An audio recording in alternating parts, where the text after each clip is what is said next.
kasih anugerah Tuhan dalam kehidupan kami. Karena kami begitu percaya bahwa Tuhan hadir di dalam kehidupan kami, menolong setiap kehidupan kami, memberikan damai sejahtera buat setiap kehidupan kami. Dan hari ini kami mau belajar satu hal yang luar biasa. Biarlah Tuhan kiranya Engkau yang memberkati ibadah ini dari talk show ini dari awal pertengahan hingga akhirnya. Kami mau serahkan seutuhnya dalam tangan Tuhan. Kami sungguh percaya ada hal-hal baru yang kami boleh terima hari ini. Ada visi yang baru yang boleh kami terima hari ini. Ada pengubahan baru yang boleh kami terima hari ini. Kami mengucap syukur Tuhan. Kami buka acara hari ini. Haleluya. Amin. Wow. Teman-teman excited banget nggak nih? Boleh komen dong di kolom chatnya seberapa excited teman-teman untuk acara ini.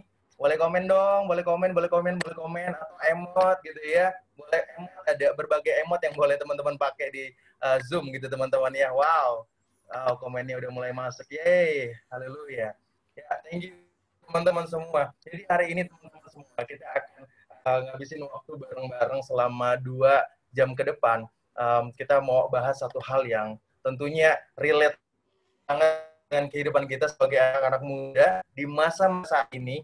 Dan kemudian kita juga mau bahas dengan orang-orang yang luar biasa, teman-teman. Sebelum aku perkenalin 2 narasumber kita yang kece badai, teman-teman ya. Sebelum aku perkenalin, aku juga mau perkenalan ke teman-teman semua supaya kita juga kenal gitu, teman-teman ya. Perkenalkan, aku Krishna Rumender.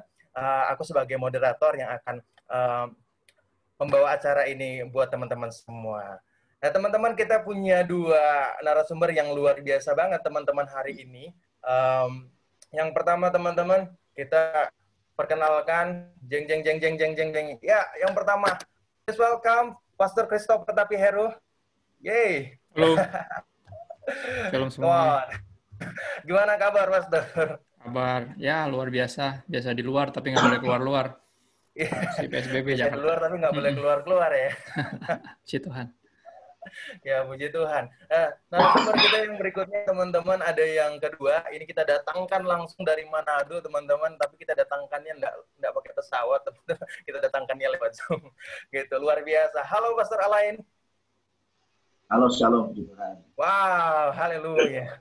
Makin muda aja ya kelihatannya Pastor Alain ya.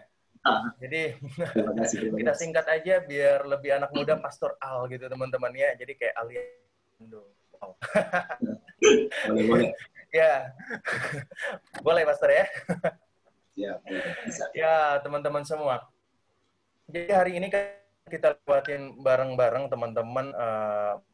Rasmi bahwa event ini nggak akan ngecewain sama sekali buat teman-teman semua karena kita bahas ini luar biasa banget teman-teman ya. Narasumber kita udah persiapkan materi-materi yang luar biasa, bahkan pertanyaan-pertanyaan yang udah begitu masuk di DM, di link, dan di kontak kita gitu. Waduh, banyak banget pertanyaan-pertanyaan yang udah masuk teman-teman tentang anxiety ini teman-teman. Kita hari ini mau bahas tentang victory over anxiety, di mana anxiety ini memang lagi banyak fansnya gitu ya. Di zaman sekarang nih lagi banyak fansnya, lagi banyak banget yang ngefans sama anxiety ini. Ya, tapi hari ini kita mau belajar lah, gimana caranya kita ngalamin victory itu, teman-teman ya. Yuk, yang pertama kita teman-teman, buat teman-teman yang belum kenal ya sama Pastor Chris ya teman-teman ya. Pastor Chris ini, aku panggilnya Pastor Chris aja ya, supaya lebih singkat aja. It's okay, Pastor? Bebas. Oke. Pastor Chris ini saat ini melayani di GBI New Wine International Church Jakarta, teman-teman ya. Mungkin teman-teman semua yang aktif di sosial media, di Instagram, udah kenal lah ya dengan Pastor Chris ini. Pastor Chris ini banyak dikenal dengan meme-memnya di medsos yang, begitu menyayat hati ya. Jadi, aku juga ngikutin bagaimana Pastor Chris ini membuat cuitan-cuitan meme-nya di Instagram itu luar biasa sekali, teman-teman. Jadi, teman-teman memang Pastor Chris ini menjadi penginjil dengan cara yang relevan dengan zaman, teman-teman, dengan zaman yang keadaan seperti ini, beliau coba menggunakan media yang ada untuk menyampaikan kebenaran. Puji Tuhan. Yang pertama kita mau ke Pastor Chris dulu, teman-teman. Sebelum kita nanti akhirnya ke Pastor Alain. Yang pertama kita mau ke Pastor Chris dulu. Halo, Pastor Chris. Ya, siap. Ya, puji Tuhan. Ya, Pastor, kita kan bahas victory over anxiety nih ya. Ya. Ini kan lagi banyak fansnya nih, Pastor. Anxiety ini lagi banyak fansnya. Ini lagi hype banget ini di zaman ini untuk anak-anak muda lagi hype banget. Jadi gimana? Menurut Pastor mengenai anxiety ini yang lagi digandrungi banyak orang ini gimana? Belakangan yang rame karena apa ya, setahun terakhir, 2 tahun terakhir lah ada kasus berapa pendeta bunuh diri gitu, jadi problem. Dan kita lagi di hari, pas banget hari ini lagi hari World Mental Health sedunia. Jadi kita bikin seminar ini, webinar ini di hari yang tepat. Kan lagi benar-benar ngerayain hari kesehatan mental dunia, karena mental sejujurnya agak paling kurang dibahas di gereja. Biasanya bahas jasmani dan rohani. Padahal juga ada yang namanya jiwa kan. Ada orang yang percaya cuma 2, kita punya tubuh jasmani dan rohani doang. Ada yang percayanya ada 3, ada tubuh, jiwa, dan roh.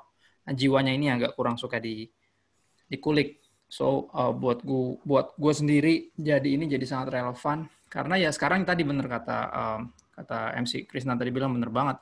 Karena dikit-dikit orang punya kekhawatiran, punya pikiran yang gimana, langsung pikir, oh gue anxiety nih gitu. Kayak padahal anxiety arti sederhananya ya khawatir, cemas. Dan kita bisa khawatir dan cemas, takut atau gelisah karena hal apapun sebenarnya.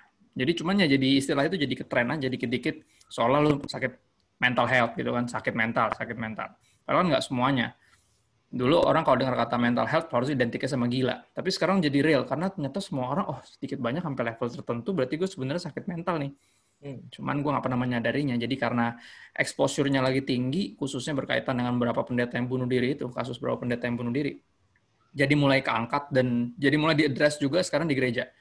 Jadi kita mesti siap, mesti bisa ngejawabin gitu. Jadi kalau aku sih bahasnya hari ini ya bakal dari firman Tuhan sih, karena saya pendeta ya. Kalau mau bahas dari segi psikologis, sebenarnya aku undang temanku, tadinya aku bilang ajak temanku juga, dia selain melayani juga aktif jadi youth pastor, dia juga emang lulusan psikologi. Wow. Tapi ya kalau emang dari sudut pandang Alkitab, ya mudah-mudahan ya gue bisa ngejawab semua pertanyaan-pertanyaannya ya sesuai yang ada di Alkitab aja gitu. Kalau sisanya di luar ranah gue, kalau masuk ke area teritori psikologi, gue bukan lulusan itu. Kalau masuk seni desain grafis mungkin malah masuk, karena gue emang sarjana DKV dari UPH. Jadi kalau ngomongin seni masih nyambung, tapi kalau ngomongin psikologi, gue nggak terlalu megang. Tapi ya kalau ngomongin Alkitab ya, semoga lah Roh Kudus bantu gue untuk ingetin semua. Haleluya, amin. Puji Tuhan. Jadi, Pastor, aku mau tanya nih, jadi sampai mana sih kondisi yang terjadi di dalam kehidupan seseorang yang dia layak nyebut dia lagi ngalamin anxiety itu? Menurut kebenaran firman Tuhan itu seperti apa, Pastor?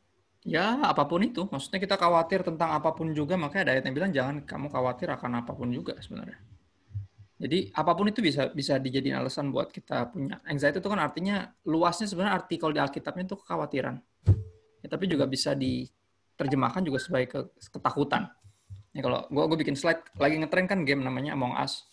Ya, biasanya di 1 atau 2 dari yang main biasanya imposter. Jadi gue tadi bikin slide, dalam diri kita tuh banyak hal yang baik yang Tuhan taruh, tapi ada satu yang kita selalu toleransi, namanya ketakutan.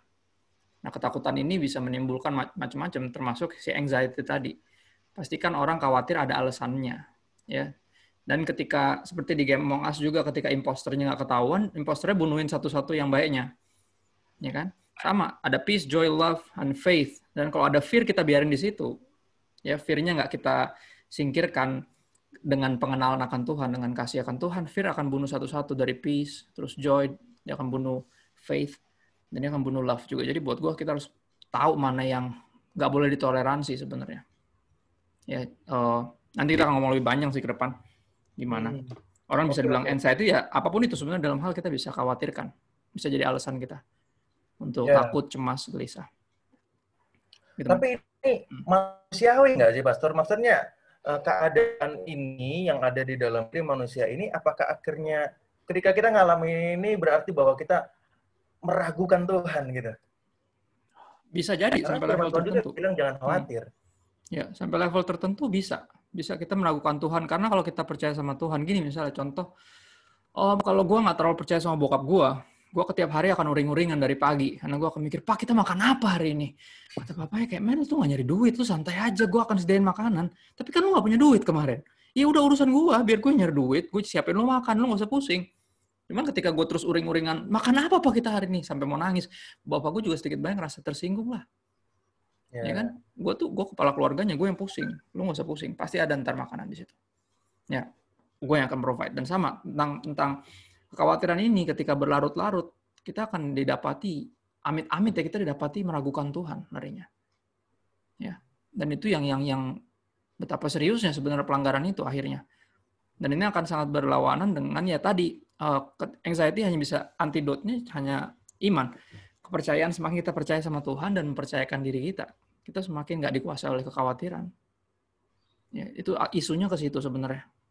Oh, ini poin-poin penting nih, keren nih, bahwa tadi Pastor bilang lah khawatir ini antidotnya iman gitu ya. Berarti Pastor bilang bahwa ketika kita mengalami khawatiran, berarti akhirnya kita mengalami degradasi iman gitu ya, Pastor? Bukan hanya degradasi, kemungkinan besar itu justru jadi apa ya? Membuka aslinya. Membuka aslinya. Ternyata iman kita baru sampai situ. Sejujurnya gitu. Ketika nggak ada apa-apa kan hidup kita rasa baik-baik aja, tapi ketika banjir datang baru ketahuan dasarnya tuh Kristus dan firman-Nya atau dasarnya yang lain. Atau bahkan bangun rumah tanpa dasar. Makanya dari kerusakannya kelihatan. Dasarnya selama ini siapa. Gitu. Wah, ini keren teman-teman ya. Wah, Pastor Kes tadi bilang nih, bukan cuma degradasi, bahkan jangan-jangan membuka aslinya gitu. Ya. Wah, ini jadi nyentil juga gitu teman-temannya ketika kita lagi kayaknya kita baca firman tiap hari, tapi kemudian kita ngalamin khawatir, waduh, iya juga ya, jangan-jangan aslinya seperti itu. Ya, jangan-jangan kita kurang mengenal Tuhan, tapi cuma tahu banyak tentang Dia. Wow, ya betul, ya kan? Betul. Tapi anxiety ini kan ya Pastor ya, ada di dalam diri manusia, dan apakah ini berarti bahwa ini asalnya dari Tuhan? Tuhan tanamkan di dalam diri manusia. Gue nggak percaya. Gue percaya yang dari Tuhan segala sesuatu yang baik. Apakah kekhawatiran baik? Enggak. Kekhawatiran, ketakutan, apakah satu-satunya ketakutan yang baik itu cuma takut akan Tuhan. Dan takut akan Tuhan juga lebih cocok dipakai kata sebenarnya ya respect, honor. Lebih kesegan dibanding takut. Takut kayak takut sama setan, takut kena azab, takut masuk neraka, takut nggak diberkati. Itu kan takut-takut yang tidak sehat. Takut akan Tuhan permulaan pengetahuan justru. Ya. Ya, dan satu-satunya takut yang berguna ya itu. Di luar dari itu nggak ada yang berguna, apalagi kekhawatiran. Apakah dari Tuhan ya? Kayaknya enggak lah. Di sorga nggak ada yang khawatir lagi nanti, bro. Kalau di sorga nggak ada, berarti bukan dari Tuhan. Ya kan? Ya dong, gue sederhananya gitu aja mikirnya. Kalau di sorga nggak ada sakit, nggak ada air mata, nggak ada kematian, berarti semua itu bukan dari Tuhan. Bukan dari Tuhan ya, Pak. Karena di sorga nggak ada lagi dosa gitu. Ya. Nggak ada kan di sorga. Pokoknya yang di sorga nggak ada bukan dari Tuhan. Berarti ini akibat dari dosa. Ya semuanya jadi udah terkorupsi, termasuk alam semesta. Gitu.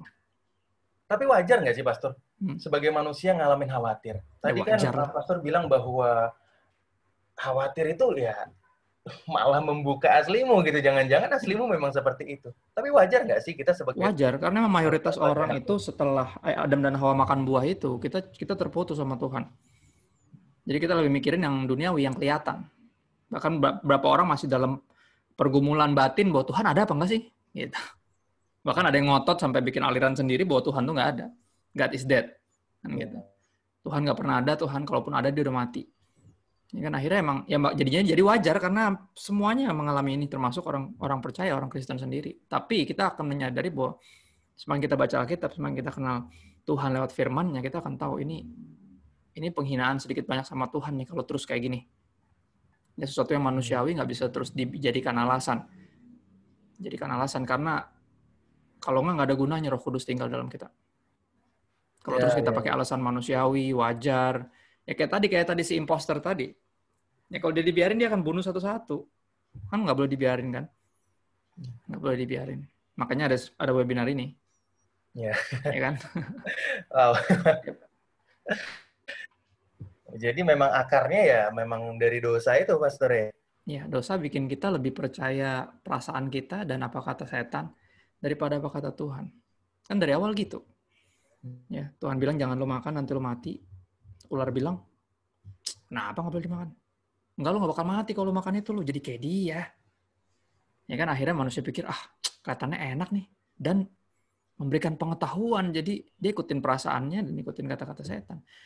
Dan itu dia makanya nggak boleh kita berlarut-larut dalam pembiaran dari si anxiety ini. Mesti diperangi. Gitu sih. Ya nanti ke depan akan banyak ayat-ayat yang meyakinkan kita sih. Ini kan masih intro. Ya. Jadi kita udah bahas nih, Pastor. Dari di awalnya kita udah bahas bahwa anxiety itu memang bukan asalnya dari Tuhan dan sudah pasti itu dosa karena asalnya pun dari dosa. Jadi Tapi kita juga melihat, Pastor, ya, bahwa di dalam Alkitab sendiri banyak sekali mengisahkan anxiety itu sendiri. Itu kan bukan satu hal yang baru terjadi pada zaman ini. Itu sudah terjadi juga pada zaman dahulu gitu, Pastor. Jadi batasan yang sebenarnya boleh sesuai Alkitab itu gimana, Pastor? Batasan yang boleh ya? Ini langsung loncat ke pertanyaan keberapa nih kamu? Banyak yang mesti dibahas di depan kalau kamu lewatin, sayang. Misal tadi bagaimana kita tahu bahwa kita sudah berada di jalan yang benar dan tidak perlu khawatir takut masa depan. Buat gue selalu isunya adalah isu trust issue. Ini sebenarnya bukan sin issue. Oke, ini wisdom issue dan sampai level tertentu malah sampai ke trust issue. Ketidakpercayaan kita kepada Tuhan itu akan jadi dosa. Apakah iya? Oh, bisa jadi. Kalau kita terus-terus nggak percaya walaupun Tuhan udah berkata misalnya. Ya, boleh di next. Ada ayat yang tadi di Yeremia 29 ayat 11. Coba baca deh. Bukankah aku sendiri tahu rencana-rencanaku bagi kamu? Rencana-rencana itu bukan mencelakakan kamu, tetapi untuk kesejahteraanmu dan untuk memberikan kepadamu masa depan yang penuh harapan. Ini firman Tuhan. If you don't believe this, lu rugi sendiri. Makanya buat gue, anxiety ini, apapun ini, kecemasan, ketakutan, kegelisahan, ini isunya ini trust issue, bukan sin issue. Ya, bahkan lebih dari wisdom issue. Sin issue kan boleh apa enggak? Kalau dosa berarti berarti gue berdosa nih. Salah apa enggak, boleh apa enggak, itu sin issue. Tapi wisdom issue tuh berguna enggak? Berguna enggak? Ada Tuhan Yesus bilang di ayat-ayat firman Tuhan, dia bilang, emangnya dengan khawatir lu bisa nambahin sedikit aja panjang hidup lo. Terus kalau emang nggak bisa, buat apa khawatir kan gitu? Lebih bukan kelarangan, tapi lebih ke kayak, so why worry? Kalau kekhawatiran, kalau anxiety nggak bisa menambah sedikit saja jalan hidupmu, panjangnya nyawamu, terus ngapain gitu loh. Ya itu kan wisdom issue kan. Bukan boleh apa enggak, tapi buat apa? What for? Tapi di sini bahkan larinya lebih ke trust issue. Kalau Tuhan bilang, gue punya rencana yang baik buat lo, rencana yang hebat, ya gue nggak bakal nyelakain lo. Rencana ini bukan rancangan kecelakaan, ini kesejahteraan. Ya, masa depan penuh harapan. Kita percaya nggak? Kalau kita nggak percaya, ya kita yang rugi sendiri. Kita akan dipenuhi berbagai macam ketakutan. Karena sesuatu yang kita belum tahu, misalnya hari esok, kita nggak tahu tentang hari esok, makanya kita takut. Sesuatu yang kita nggak tahu dan nggak pernah, pasti takut. Cuman ketakutan itu sirna ketika kita sadar siapa yang bersama kita. Dan dia lagi bawa kita kemana. Kan gitu. Dan kalau dia bilang dia punya masa depan yang penuh harapan bagi kita, kalau kita nggak percaya, ya kita akan dibunuh sama kekhawatiran kita sendiri. Lebih ke bukan isunya boleh apa enggak sih. Berguna apa enggak, dan lu percaya apa enggak sama firman Tuhan seindah ini maksudnya. Yeah. Kalau ada janji seindah ini dari Tuhan yang bilang, adalah sebuah kerugian kalau kita lebih dengerin setan atau bahkan dengerin perasaan kita sendiri. Ya. Anxiety itu kan produk dari kita itu lebih dengerin kadang perasaan kita sendiri. Our mind play tricks on us. Pikiran kita ngakalin pikiran kita sendiri. Kita lagi dibego-begoin sama pikiran kita sendiri somehow. Itu yang terjadi ketika kita terlalu berkutat sama perasaan kita, sama pandangan orang tentang kita, sama impian kita yang nggak menjadi kenyataan, kerinduan-kerinduan kita yang nggak nyampe. Akhirnya firman Tuhan mental semua karena kita lagi sibuk sama yang ini. Ya, Tuhan ngomong apa juga kayak, ntar dulu Tuhan nih, gue lagi ribet nih, kan gitu. Akhirnya malah tambah ribet. Ya kan, karena cuma Tuhan yang bisa bantu. Ya, bahkan makanya gue bersyukur buat teman-teman gue yang bukan cuma psikiater, tapi psikiater Kristen. Karena dia bisa kasih nasihat yang lebih dari cuma sekedar nasihat psikologis. Tapi sungguh-sungguh juga rohani. Karena itu sangat connected. Sangat connected. Makanya Tuhan Yesus bilang, barang siapa letih lesu beban berat, datanglah kepadaku. Ya. And your soul will find rest. Dan jiwamu akan menemukan ketenangan. Ya kan, anxiety kan sedikit banyak kalau pakai kata yang kurang enak, jadi kayak sakit jiwa, bener nggak? Nah, kayak hari ini kan lagi dirayakan World Mental Health Day. Hari ini. Ya, itu sih. Kita udah ngerancang masa depan sebagai anak muda gitu ya, sedari kecil gitu ya, kita udah ngerancang masa depan kita, bahkan punya cita-cita lah, at least. SMA gitu ya, kuliah udah kita udah tahu gitu kita ke depan mau bikin apa. Tapi kadang di dalam prosesnya itu, Pastor, kita ngalamin kegagalan dan itu akhirnya kita ngalamin anxiety. Wajar nggak sih setelah bertahun kita berdoa untuk harapan kita dan kemudian kita ngalamin anxiety? Dalam hidup kita tahu kenyataannya adalah nggak semua yang kita pengen bisa kesampaian. Dan kadang berbagai harapan yang pupus itu ketika kita pengen ini nggak nyampe, pengen itu nggak nyampe. Akhirnya kita pikir semuanya semua juga nggak bakalan nyampe. Jadi kita jadi namanya pesimis, orang yang tipe pesimis. Yang lihat segala sesuatu dari sisi negatifnya, dipikir nggak bakal ada yang nyampe. Akhirnya nggak punya harapan. Makanya pentingnya naruh harapan bukan di keberhasilan kita, bukan di dalam bahkan bahasa dunianya kemujuran, ya, bukan. We're not lucky, we're blessed. Ya, tapi berbagai kegagalan dalam hidup itu membentuk kita. Gue yakin tanpa penolakan, tanpa kegagalan, tanpa impian-impian yang pupus, kita nggak jadi sedewasa sekarang. Ya, kedewasaan dibentuk dari situ. Dari kita minta sesuatu, akhirnya orang tua dengan berani belajar untuk nolak. Dari kecil kan kita minta apa aja dikasih kan. Tapi akan ada momen di mana kita rasa udah cukup dewasa dan papa mama akan bilang, enggak. Pertama kali kita dengar kata itu, kita kaget. Karena kita pikir semua yang kita mau bisa kita dapetin. Tapi kita bukan Tuhan. Cuman Tuhan yang bisa dapetin apapun yang dia mau. Ya. Kita bukan Tuhan. Jadi buat gue ya itu yang benar-benar penting. Kan semua ada di Alkitab. Kita dikasih tahu Tuhannya siapa sih. Yang pegang, dan dia pegang hidupmu.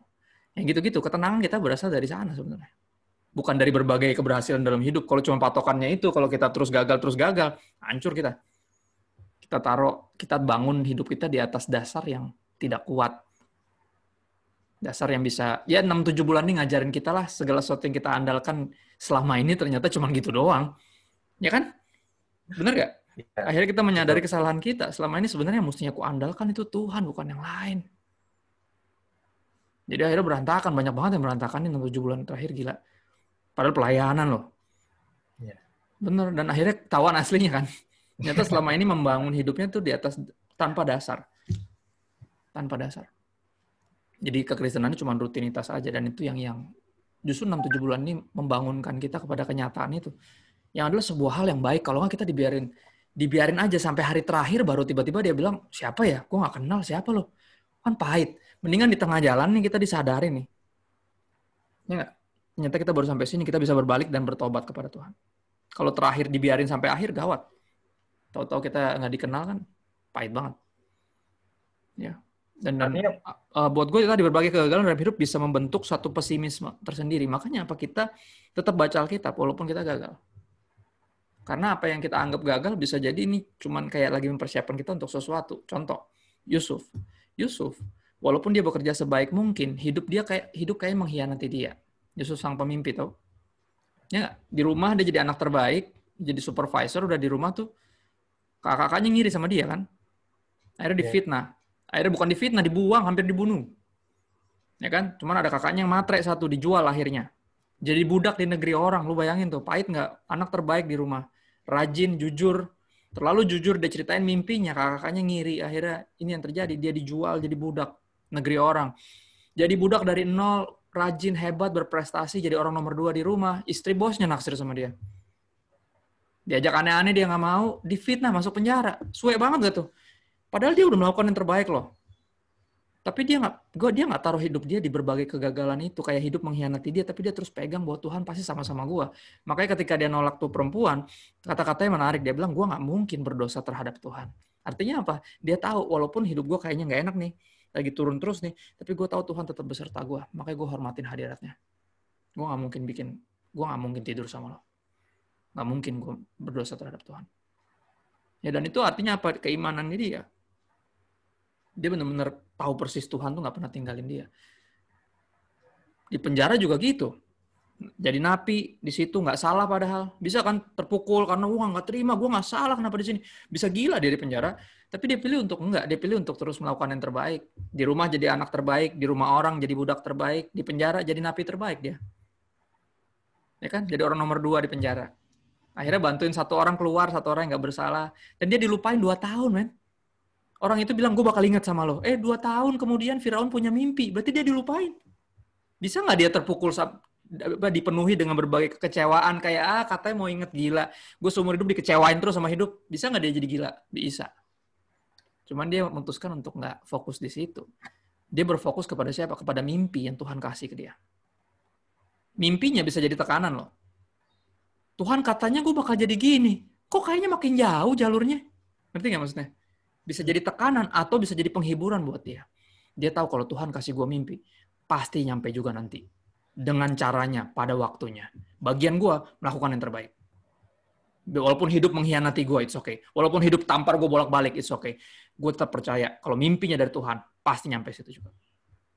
Dan akhirnya bener kan? Bisa nggak kita berkutatnya jangan sama apa yang menimpa kita, atau apa yang ada di pikiran kita, tapi berkutatnya kepada apa yang Tuhan kasih. Sebagai visi, sebagai pedoman hidup, sebagai kayak makanan bagi bagi rohani kita, bagi jiwa kita. Isunya ke situ. Makanya bukan sin issue atau bahkan lebih dari wisdom issue. Tapi ini trust issue. Lu percaya nggak? Kalau dia ngomong gini, lu percaya nggak? Balik ke situ. Kalau kurang percaya, berarti lu kurang kenal. Tak kenal, maka tak sayang. Tak sayang, sulit untuk percaya.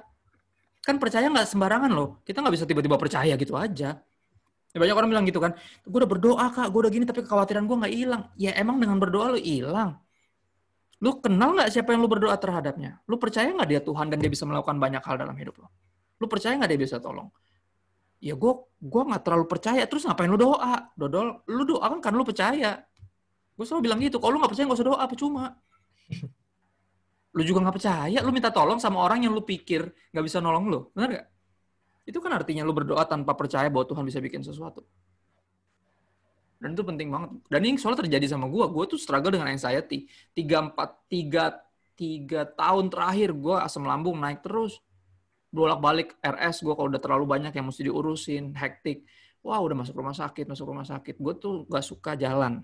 I hate traveling. Lu bayangin, dan Tuhan bawa gue sebagai penginjil keliling. Lu bayangin tuh. Tapi apa dalam kelemahan itu gue sampai mikir, Tuhan lu mau bunuh gue ya?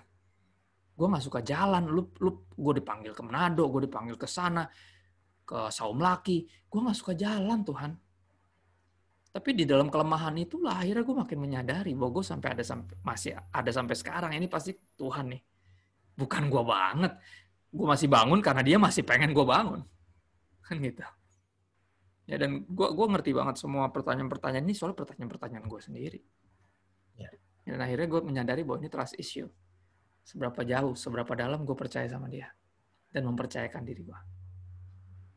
Itu sih, men. Dengan itu kita bisa bilang nggak sih, Pastor, dengan pembahasan, dengan pemaparan Pastor yang baru, kita bisa bilang nggak sih bahwa anxiety itu membuat kita lari dari track, keluar dari jalur tadi? Bisa banget dibilang ke situ. Ya, tadi lu sempat nanya tentang batasan anxiety, diperbolehkan nggak sesuai Alkitab? Ya, Filipi 4 ayat 6 sampai 7 di slide gue ada deh, gue lupa di nomor berapa tuh slide-nya. Soalnya kan gue susun slide soalnya berdasarkan pertanyaan yang dikasih kemarin. Gue jadi nggak tahu di nomor berapa dia. Filipi 4. Nah itu dia.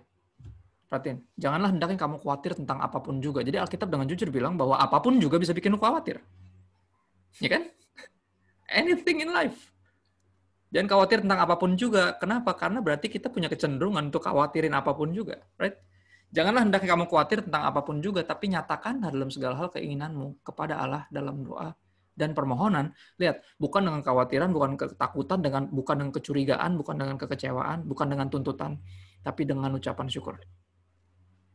Jadi hati ini mesti bersyukur dulu memang. Dan problem kita nggak bersyukur kan macam-macam. Kayak tadi berbagai kegagalan dalam hidup, ya kan? Terus bandingin sama orang lain, kayak gila. Kenapa gue suek banget kayak gini? Kenapa gue nggak kayak dia? Kenapa keluarga gue mesti berantakan? Kenapa gue mesti nggak tahu siapa bapak gue? Kenapa gue mesti sebego ini nggak sepinter dia? Kenapa gue mesti tampangnya pas-pasan gini nggak kayak dia? Lihat, jadi kita susah bersyukur karena kita nggak terima. Lahir kayak gini aja nggak terima. Bayangin gimana mau berdoa. Akhirnya apa? Segala hal tadi, apapun jadi kita khawatirin karena kita tadi curiga sama Tuhan. Ya kan? Ayatnya bilang gini, damai sejahtera Allah yang melampaui segala akal memelihara hati dan pikiranmu dalam Kristus Yesus. Lihat gak? Ini melampaui akal. Artinya orang nggak bisa jelasin. Damai sejahtera yang kita miliki nanti karena kita sungguh-sungguh percaya sama Tuhan, karena kita berserah sepenuhnya, ya, sama Tuhan. Damai sejahtera ini aneh. Orang akan bilang kayak, lu kok bisa tetap bertahan? Orang kalau ngobrol sama Yusuf, gue yakin, kok lu bisa kuat ya bro? Dibuang sama keluarga lu sendiri. Oke, difitnah masuk penjara bukan karena kesalahan lo. Kok lo bisa kuat ya? Ya kan? Nggak masuk akal soal buat orang-orang. Kalau dijelasin juga ya percuma, karena kita doang yang tahu. Ternyata apa semua ini karena kita benar-benar dipelihara dalam Tuhan. Sungguh-sungguh melekat sama Dia. Keberanian kita berasal dari situ. Ya. Tapi kalau udah terlanjur gimana, Pastor? Kalau udah terlanjur, bisa dong. Gue ini lagi sembuh. Ntar bisa kumat lagi. Bisa kalau gue biarin segala hal dalam hidup gue khawatirin lagi, bisa kumat lagi. Namanya overthinking, right? Overthink artinya banyak hal yang banyak hal yang harus jadi perhatian kita dalam hidup ini mesti kita pikirin. Tapi nggak perlu terlalu dipikirin, ngerti maksudnya? Dipikirin harus, nggak bisa kita misalnya kayak cicilan, tagihan, itu mesti dipikirin lah. Lu mesti cari cara gimana cara bayarnya ya? Gimana ya cara gue dapet duit ya? Oh itu mesti dipikirin, tapi kalau terus dipikirin kayak gitu terus, ya jadi overthink namanya. Dan hal-hal yang lain juga bisa dipikirin, aduh nanti kalau gue keluar gue corona ya. Kayak jadi akhirnya lo overthink, apapun itu jadi serba ribet, dipenuhi ketakutan, ya tadi akhirnya your mind play tricks on you. Ya, bisa nggak disembuhkan? Bisa. 1 Petrus 5:7-11, gue nggak tahu slide nomor berapa tuh. Nah ini dia, perhatiin. Kuncinya ternyata di sini. Gue juga belajar dan ini masih sulit sebenarnya. Tapi gue terus belajar. Karena satu, gue udah tahu dia layak dipercaya, Tuhan. Oke. Tapi ayat ini game changer buat gue. Dia bilang, serahkanlah segala kekhawatiranmu padanya. Jadi kekhawatiran tuh lu bisa lu kekep. Bisa lu pertahankan. Atau lu serahkan. Artinya lu punya. Bukan nggak punya, semua orang punya. Ya, tapi lu ada pilihan. Lu mau pertahanin sendiri. Atau lu mau serahkan kepada Tuhan. Ya, kenapa? Sebab Ia yang memelihara kamu. Pada akhirnya bukan kuat, bukan gagah kita, tapi karena Tuhan. Ya, Paulus bilang, makanya gue lebih suka membanggakan kelemahan gue, karena dalam kelemahan gue bisa rasakan. Ya, gue bisa bertahan sampai hari ini karena tangan yang kuat itu menopang gue. Ya, dalam kelemahanmu kuasaku nyata. Tuhan ngomong gitu sama Paulus. Ya, dan akhirnya gue bisa berdamai dengan si anxiety ini. Ya, asam lambung gue cuma tenang ketika gue makin percaya sama Tuhan. Istri gue selalu bilang, ntar juga lalu kok, Beb. Ntar juga lewat kok, ada pelayanan di situ, ntar juga kamu pulang. Iya sih ngomongnya gampang, cuman ngalaminnya kan susah. Banyak kan bisa dipikirin. Gue orangnya takut. Banyak hal, gue terlalu penakut sebenarnya. Kalau gue bisa sampai hari ini, bisa seberani ini karena Tuhan aja. Dan karena belajar nyerahin ini, gak gampang loh nyerahinnya. Ya, serahkanlah. Entah lu pertahankan atau lu serahin. Nah, ayat berikutnya. Ada di slide situ. Sadarlah berjaga-jagalah lawanmu si iblis berjalan sama seperti singa yang mengaum dan mencari orang yang dapat ditelan. Berarti kalau ada yang dapat ditelan, ada yang nggak bisa ditelan. Yang kayak gimana yang nggak bisa ditelan tuh? Lawanlah dia dengan iman yang teguh. Orang-orang yang imannya teguh nggak bisa ditelan. Kenapa? Karena dia ngelawan. Pas mau ditelan tuh ngelawan gitu loh. Nggak kayak, ya mau gimana dong, gue pasrah aja deh sama nasib gue. Nah orang yang kayak gini gampang ditelan. Ya, mesti lawan. Lawan dengan iman yang teguh, sebab kamu tahu semua saudaramu di seluruh dunia menanggung penderitaan yang sama. Ya, benar atau benar sepanjang pandemi ini kita berada di badai yang sama, walaupun ya kita berada di lautan yang lagi kena badai, walaupun kita di perahu yang berbeda. Ada yang di kapal pesiar, tapi semuanya ngalamin. Bukan lu doang yang ngalamin. Bukan lu doang yang mungkin diberhentiin dari kerjaan, gajinya dicicil atau digaji cuma setengah, dirumahkan, ya dibatalin semua eventnya, ya kan, dibatalin semua pelayanannya. Bukan lu doang, semua saudaramu di seluruh dunia menanggung penderitaan yang sama. Ya, artinya apa? Tuhan bukan nggak adil. Kan gitu, kadang kecurigaan terbesar dari kita berpikir Tuhan tuh nggak adil. Kita berpikir cuma kita doang yang ngalamin ini. Ayat berikutnya coba lihat. Dan Allah sumber segala kasih karunia yang telah memanggil kamu dalam Kristus kepada kemuliaannya yang kekal akan, perhatiin, ini Tuhan semua yang bikin. Dia akan melengkapi, meneguhkan, menguatkan, dan mengokohkan kamu. Sesudah kamu menderita seketika lamanya, artinya penderitaan ini nggak akan langsung diambil. Di tengah penderitaan itu justru dia berikan kekuatan. Ya. Dan gue pegang ayat-ayat ini karena ini firman Tuhan ini masih bikin gue masih hidup sampai hari ini. Gue terus berusaha serahin kekhawatiran gue, walaupun nggak gampang.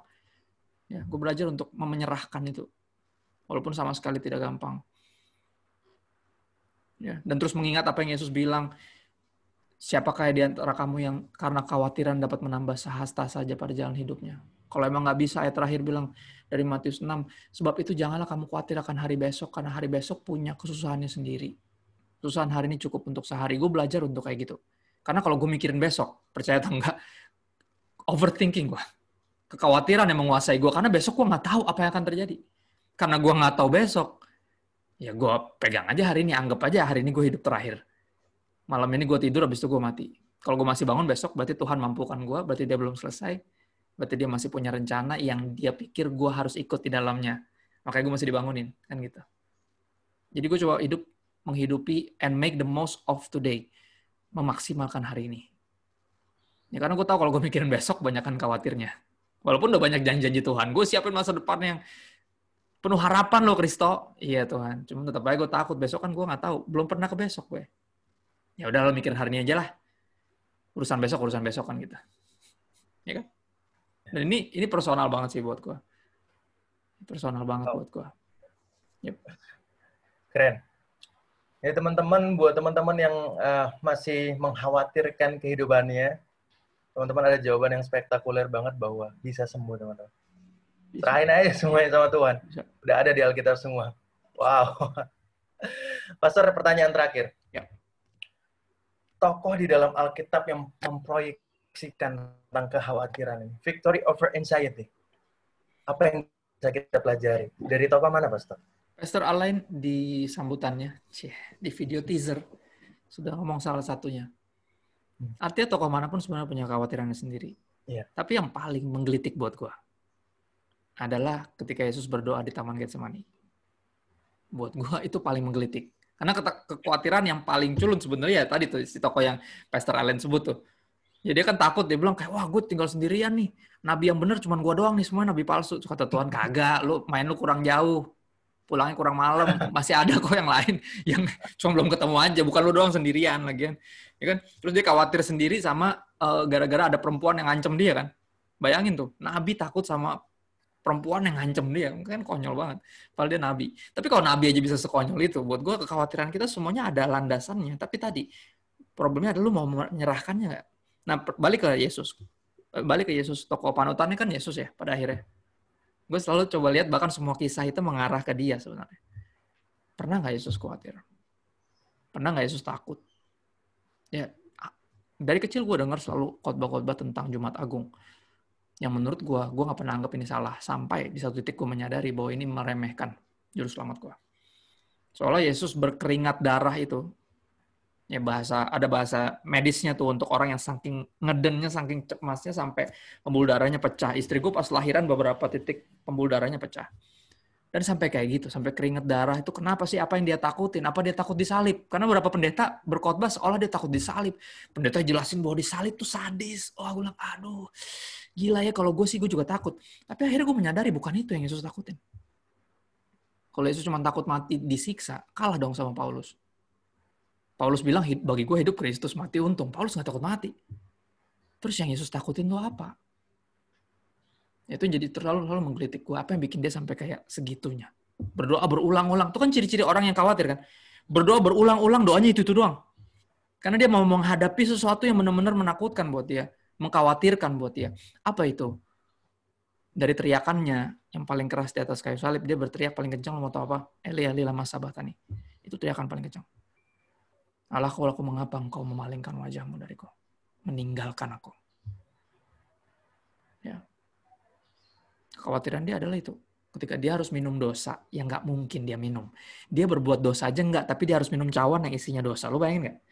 Dia harus menanggung sesuatu yang udah jelas dia sebenarnya, jujur, Tuhan itu kudus. Dia nggak mau ambil dosa, apalagi mesti minum. Tapi itu tugasnya. Makanya dia berdoa apa? Dia kasih tahu apa kekhawatirannya, pergumulannya sama Bapa. Dia bilang ini kalau boleh bisa nggak ini lalu. Tapi bukan kehendak gue yang jadi, tapi kehendak lo. Itu cara berdoanya buat orang-orang yang anxiety hari ini. Ini cara gue berdoa. Gue kasih tahu tuh Tuhan, kenapa gue khawatir nih Tuhan. Ini ntar besok gimana nih, gini, gitu-gitu. Ntar gue mesti kayak gini, nanti kalau pesawat itu gue ceritain semua. Tuhan bosan kali dengar suara gue, tapi enggak lah. Ya, gue taruh semua di meja biar gue bisa jelasin. Kalau gue nggak bisa jelasin perasaan itu akan membunuh gue. Temen gue yang psikologis kasih tau gue, lu coba ungkapin perasaan lu sendiri, coba tulis. Dan terus lu bawa dalam doa, karena dia bukan cuma psikologis tapi juga sekolah Alkitab, puji Tuhannya. Jadi dia bilang abis lu taruh, lu buka semua, udah bisa dikomunikasiin, ceritain ke Tuhan. Gak usah ceritain ke orang, kadang ceritain ke orang bikin lu jadi mikirin doa dan dia jadi mikirin juga. Oh ya, nggak ada salahnya cerita sama orang. Tapi nggak semua orang harus tahu. Nggak semua kali lu mesti ceritain tentang ketakutan dan kekhawatiran lu. Ada lu makin consume by it. Jadi kasih tahu sama Tuhan. Kayak Yesus, kalau bisa cawani lalu, tapi bukan kehendakku, melainkan kehendakmu. And it works. It works. Gue masih bertahan sampai hari ini. Ya, dan gue yakin siapapun bisa bertahan. Ketika kita belajar untuk menyerahkan segala kekhawatiran kita kepada Dia yang memelihara hidup kita. Ayatnya indah. Right. Sebelum gue tutup, sebelum kita lanjut, gue tutup dengan satu ayat yang udah gue taruh di slide gue. Coba dimundurin Roma 8 ayat 38 sampai 39 bahasa Inggris. Ini gue punya 5 menit. Coba lihat slide berapa ya. Nah itu, 38-nya deh. Nah itu, coba lihat. Ya terjemahan bahasa Indonesia biasa aja.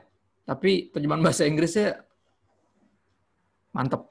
Jadi bilang kayak gini, I'm convinced, saya diyakinkan bahwa tidak ada yang dapat memisahkan saya dari kasih Tuhan. Entah itu kematian maupun kehidupan, entah itu malaikat maupun setan, entah itu ketakutan saya untuk hari ini maupun kekhawatiran saya untuk besok. Gila nggak tuh ayatnya? Hah? Di terjemahan kita nggak ada kan? Yang kayak gitu. Ya nggak?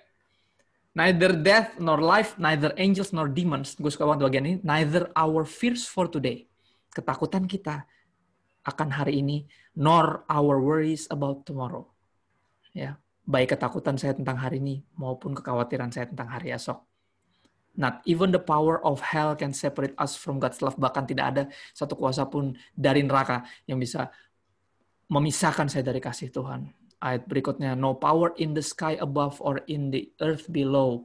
Indeed, nothing, tidak ada di dalam semua ciptaan will ever be able, bisa dapat memisahkan saya dari kasih Tuhan yang dinyatakan. Ya. Kita punya, gini, orang Kristen punya, gue dengan selalu berani bilang, bahkan di hadapan teman-teman gue yang bukan Kristen. Gue bilang, gue punya yang lu gak punya. Tuhan gue membuktikan cintanya. Ya, dia mati buat gue di kayu salib. Itu udah pembuktian cinta paling heboh, paling gokil, dan lu gak punya. Lu cuma sebatas kalau hidup lu lagi baik-baik aja, Tuhan sayang sama lu. Kalau hidup lu lagi sucks, berarti Tuhan lagi bete sama lu mungkin. Atau lu kena azab. Right? Enggak. Hidup bisa menghajar gue, kenyataan hidup bisa sepahit apapun, tapi gue tetap percaya bahwa Tuhan sayang sama gue. Kenapa? Karena cintanya sudah di-reveal. Cintanya telah dinyatakan, dibuktikan di dalam Kristus Yesus, Tuhan saya. Yang ayat ini powerful banget. Neither our fears for today, nor our worries about tomorrow. Dan itu semua bicara tentang trust issue, right? Gue kacau banget, hari ini kan syuting ya. Anak gue bikin video buat lomba. Istri gue tuh ngajak kompakan pakai kaos. Lu mau tau tulisannya, Pak? Asli, gue bener-bener baru nyadar. Dia cuma milih gara-gara warnanya hitam, terus ini tulisannya emas. Terus gue langsung, abis syuting tadi langsung kesini kan. Gue gak mikir lagi mau pakai kaos apa.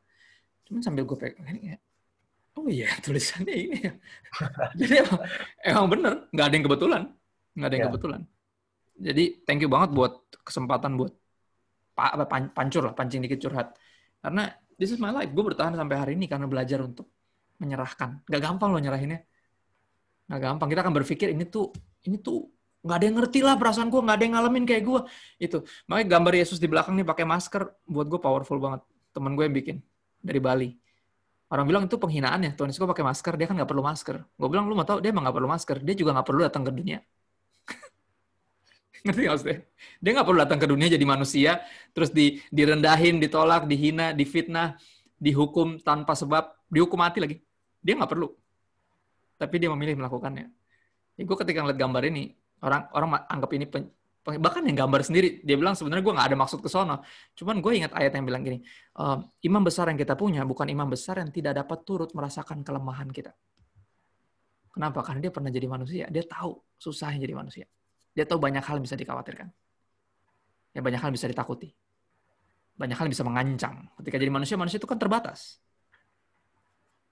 Dan dia tahu, dia bukan Tuhan yang nggak bisa sympathize, bahasa psikologisnya itu bersimpati dengan kita. Dia pernah ngalamin soalnya. Ya. Tapi dia apa? Dia udah dicobai dengan segala macam cobaan di hidup ini. Bedanya dia tidak berbuat dosa. Karena dia nggak berbuat dosa, dia bisa selamatin kita. Dan gue yakin kita bersyukur di World Mental Health Day, kita disadarkan bahwa kita punya jawabannya. Jesus is the answer. Ya. Di dalam kasih tidak ada ketakutan. Karena kasih yang sejati mengenyahkan ketakutan. Ingat tadi ada satu imposter, namanya fear. Dan fear itu cuma bisa di drove away, cast away, bisa di kalau bahasa syahrini-nya dihempas-hempaskan. Hanya dengan kasih. Dan kita punya the greatest love of all. Yang telah dibuktikan. Itu sih dari gue. Wow, keren banget. Thank you, Pastor. Jadi teman-teman semua, buat teman-teman yang begitu banyak pertanyaan yang muncul, wow, apakah dosa ya? Dosa nggak sih?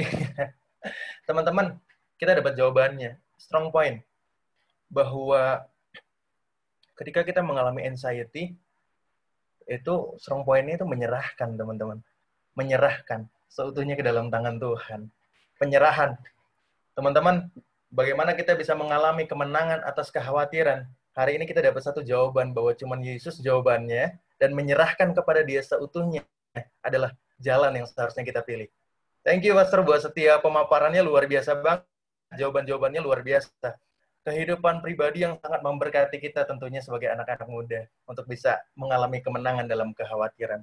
So, teman-teman, kita hari ini nggak cuma ada Pastor Christopher, kita ada juga Pastor Alain buat teman-teman yang mungkin baru join dan lain sebagainya. Jadi Pastor Alain ini, teman-teman, adalah seorang penginjil juga yang Tuhan pakai luar biasa di Manado.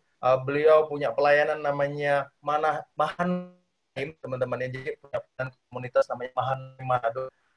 Komunitas ini sudah Tuhan pakai luar biasa banget di Manado, teman-teman. Dari 2008 hingga saat ini tetap konsisten melayani Tuhan, kemudian menginjil anak-anak muda, memenangkan banyak anak-anak muda di Manado. Dan hasil dari komunitas ini, teman-teman, you know, bahwa banyak hamba-hamba Tuhan yang ada di Indonesia ini, hamba-hamba Tuhan muda terkhususnya, lahir dari komunitas ini. Nah, ini luar biasa banget, teman-teman. Come on, welcome, Pastor Alain. Halo, shalom. Wow, shalom. Haleluya. Jadi, Pastor Al, kita udah dengar banyak hal dari Pastor Chris. Ini luar biasa sekali tadi. Pemaparannya luar biasa sekali. Nah, kita mau tanya, Pastor Al, ada nggak sih pengalaman mengalami kemenangan dalam kekhawatiran ini? Yang Pastor Al kan sudah banyak sekali melayani anak-anak muda. Ada nggak sih pengalaman yang bisa di-share sama kita, yang bisa menguatkan kita, membuka kita lebih lagi mengenai hal ini, Pastor? Silakan, take your time. Nah, saya ingin sampaikan satu saja. Menurut orang-orang ini biasanya, ini mungkin pengalaman simpel, sederhana. Nih, satu waktu nih saya ada di sebelum ke Manado, sebelum 2008 ke Manado, saya ada di Jakarta. Jadi di Jakarta itu saya pelayanan di kantoran. Nah, yang punya kantor itu ngasih saya rumah untuk tinggal. Jadi sebagai pos tempat di mana kami pelayanan. Nah, ada satu momen, satu waktu yang ngasih rumah ini dia bilang begini, kalau kekurangan apapun boleh calling kami, kasih tahu. Benar memang. Tapi di titik-titik tertentu memang saya berdiam diri sambil pelayanan. Nah, ada satu masa pada waktu saya di rumah, lihat uangnya tinggal beberapa lembar gitu, bukan uang lembaran yang paling gede, tapi tinggal beberapa lembar saya. Pokoknya saya tahu, besok bisa makan lagi, lusa bisa makan. Setelah itu, nggak tahu mau ngapain. Nah, waktu itu saya lihat beras juga, saya dengan teman saya lihat beras ini bisa cukup untuk 2 hari, kalau makan sedikit hemat. Tapi saya dengan teman saya sudah buat komitmen, kita serahkan ke Tuhan untuk masalah ini. Benar, akhirnya ada sedikit kekhawatiran untuk berpikir masalah besok hari, tapi kita berdoa. Jadi pada waktu kita berdoa, saya berdoa, kita serahkan ke tangan Tuhan. Nah, setelah selesai itu, saya ditelepon untuk datang pelayanan di satu ibadah. Saya pergi, saya datang. Pada waktu saya sampai tempat ibadah, selesai khotbah, selesai pelayanan, karena yang undang saya juga saya kenal, tiba-tiba dia siapkan sembako buat saya. Jadi sembako, ada beras, semua lah yang saya butuhkan ada disiapin. Nah, pada waktu saya juga kembali ke rumah, saya sampai di rumah, saya kaget pas buka pintu. Ternyata di rumah juga sudah ada sembako yang diberikan oleh tuan rumah itu. Mereka juga pegang kunci. Jadi tanpa setahu saya, pada waktu saya pelayanan mereka datang dan mereka berikan sembako di dalam yang akhirnya memenuhi banyak kebutuhan berhari-hari untuk masalah kekhawatiran. Dan akhirnya saya dapat satu pelajaran. Jika Tuhan memanggil seseorang melayani, Tuhan selalu bertanggung jawab. Untuk apa kita khawatir? Khawatir mungkin bisa singgah sesaat di musim-musim hidup kita, tapi orang-orang yang tahu prinsip firman Tuhan, mereka tidak akan pernah tinggal dalam kekhawatiran. Karena Tuhan selalu memberikan jawaban yang pasti. Itu, brother. Pengalaman singkat sederhana sekali. Haleluya. Kalau Tuhan sudah panggil, Tuhan tak tinggal. Yes, brother. Pastor ini kan melayani begitu banyak anak muda di Manado. Begitu banyak anak-anak muda yang saya juga banyak kenal juga teman-teman dari Manado. Anxiety yang mereka alamin, kemudian cara pastor untuk membimbing mereka mengalami kemenangan atas anxiety. Boleh share sedikit nggak, pastor? Boleh. Sebenarnya sih banyak memang. Tapi biasanya anak muda ini yang kebanyakan yang saya tahu selalu begini. Mereka sesaat, anak muda ini kalau kita sudah dapat hatinya dalam pengertian, ketika firman Tuhan terobos masuk ke hatinya, entah melalui sharing, entah melalui konsep, entah melalui khotbah katanya, biasanya kalau misalnya anak muda sudah melekat dengan firman di awal, wah itu hebat. Itu nggak usah nanya, dulu ada anak-anak sekolah yang bayar harga lebih, ada yang sebelum ke sekolah Alkitab, harus berjuang untuk menghadapi banyak hal, dari tantangan-tantangan, khususnya keluarga. Jadi, tapi perlahan, setelah seiring waktu biasanya, yang mereka khawatirkan kebanyakan adalah tentang masa depan. Mereka belum lihat jawaban doa. Benar ya? Mereka belum merasakan apa yang dulu mereka anggap mereka akan jadi seperti ini, tapi belum melihat hasilnya. Mereka mulai khawatir. Ada orang-orang yang memulai misalnya menjadikan hidup mereka untuk ini saya cerita yang sudah memenuhi panggilan. Mereka memenuhi panggilan untuk pergi ke sekolah Alkitab. Tapi di titik tertentu, di momen tertentu, seiring waktu, mereka mulai berubah. Karena khawatir masa depan, akhirnya berubah perlahan-lahan. Dari yang cita-cita jadi seorang gembala, jadi seorang walaupun Tuhan yang memanggil ya.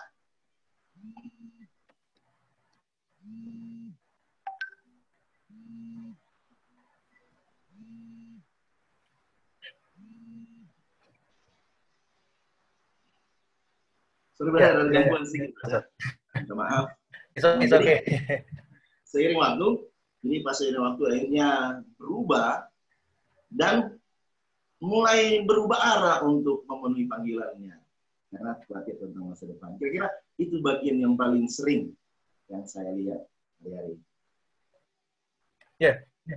Jadi pastor tadi bilang cara kita menolong seseorang. Ini kan dari kita ya, dari kita mau menolong seseorang. Bukan dari orang itu sendiri mau menolong dirinya sendiri. Pastor tadi ada bilang komsel dan lain sebagainya. Artinya komunitas itu bisa jadi hal yang penting juga untuk membawa kita kepada Yesus itu sendiri. Untuk sangat benar, brother. Akhirnya mengalami kemenangan atas kekhawatiran ini. Itu pasti, itu benar. Karena kalau kita lihat kitab Kisah Para Rasul, ya kan? Setelah selesai Petrus berkhotbah, orang yang memberi dibaptis itu 3.000 orang. Apa yang mereka lakukan setelah itu? Mereka bertekun dalam pengajaran. Setiap hari di rumah-rumah ibadat, dari rumah ke rumah. Dalam berdoa, dalam melayani, saling mengasihi. Coba lihat. Mereka mulai dibentuk sampai di titik tertentu. Pada Kisah Para Rasul pasal 8, Alkitab beritahukan ketika terjadi penganiayaan sangat hebat. Karena Stefanus baru dibunuh. Orang-orang yang tersebar itu, mereka bukan bersembunyi. Mereka bukan diam, mereka bukan ketakutan, mereka bukan, kalau bahasa modern sekarang, mereka bukan beli upload status dan berkata, tolong saya. Tapi justru enggak. Mereka memberitakan Injil. Harusnya kan ketakutan kan pasif sebenarnya. Tapi justru memberitakan Injil. Kenapa mereka bisa berani di situasi yang pada waktu datang masalah-masalah yang seperti itu? Mereka membangun di awal kehidupan rohani mereka bertekun dalam pengajaran para rasul, berdoa, mencemahkan roti, beribadah. Dan itulah hasilnya. Ketika masalah datang, pasti mereka bisa melewati.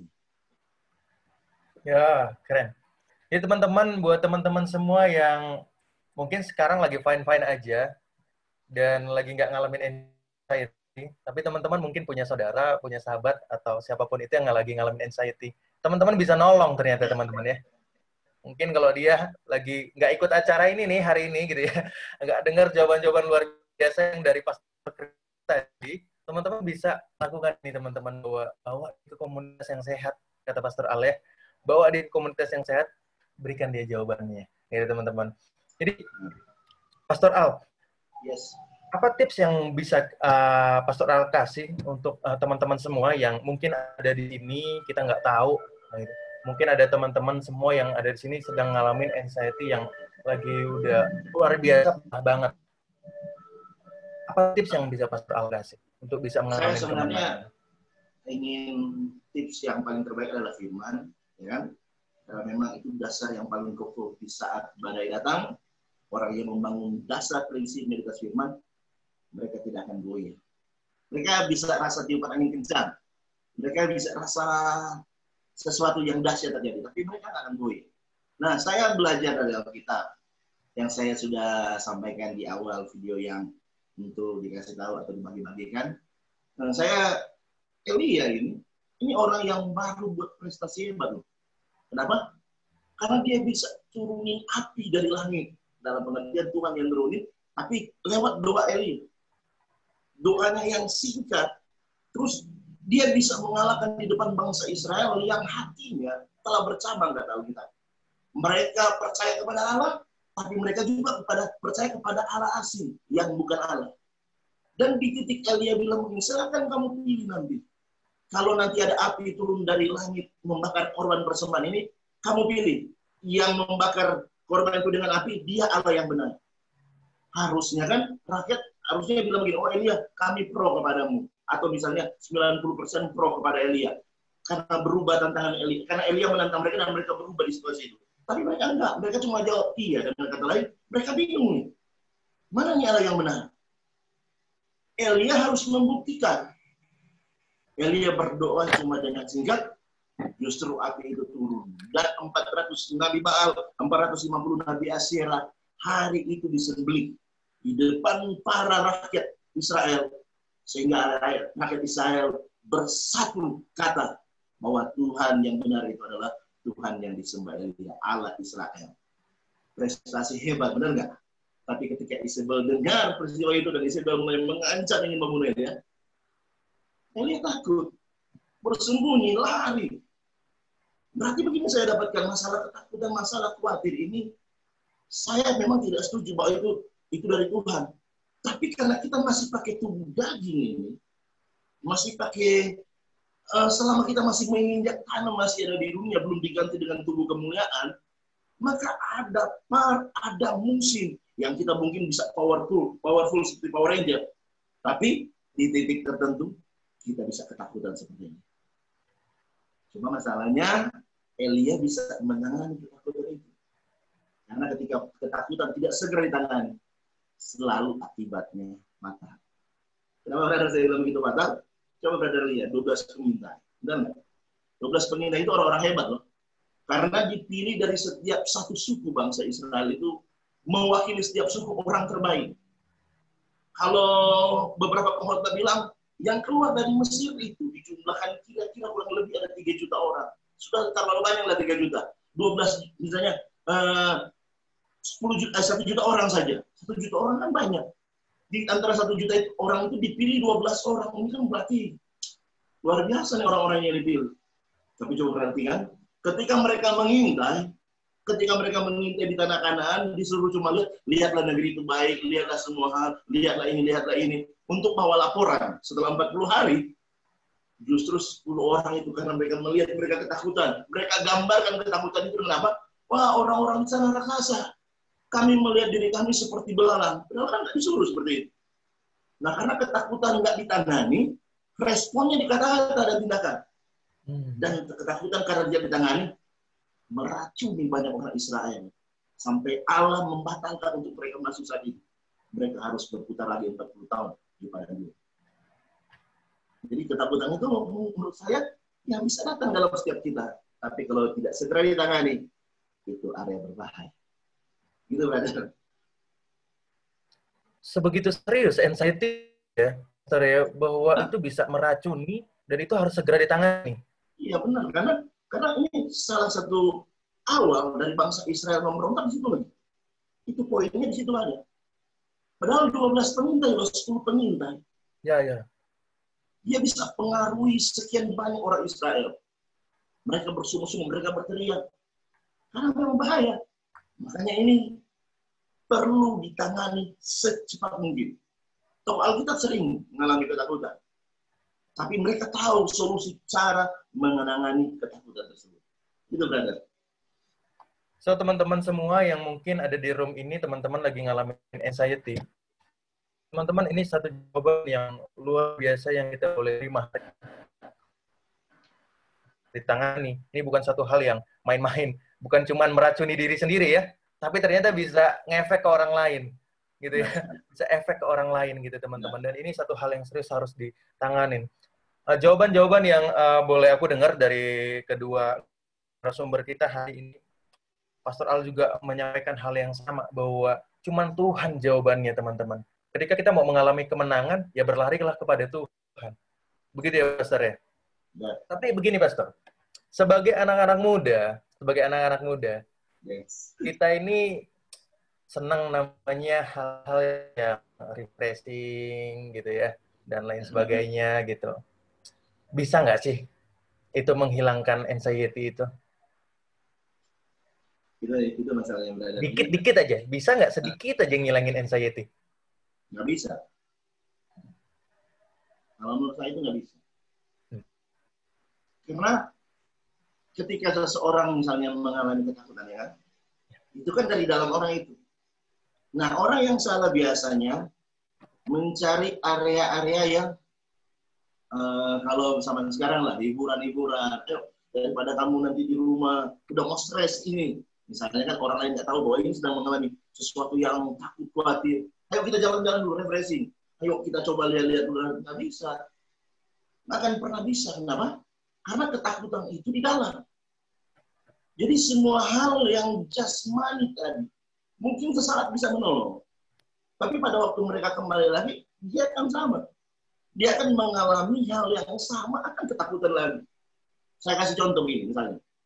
Nih, waktu Goliat datang, kan kalau kita baca di 1 Samuel 17 itu, kan situasinya masih ayat 1 aman. Dia mulai ayat 1, ayat 2, ayat 3, bagaimana mereka berkemah. Bagaimana Israel sedang mengatur barisan untuk berperang. Mereka mau berperang dengan orang Filistin. Dia masih aman. Masih memang seperti tentara pada umumnya pada waktu itu untuk persiapan perang. Tapi ada kata begini di ayat 4. Lalu tampillah Goliat. Diceritakanlah bagaimana pakaiannya, berat tombaknya. Ini langsung tiba-tiba orang Israel. Wah.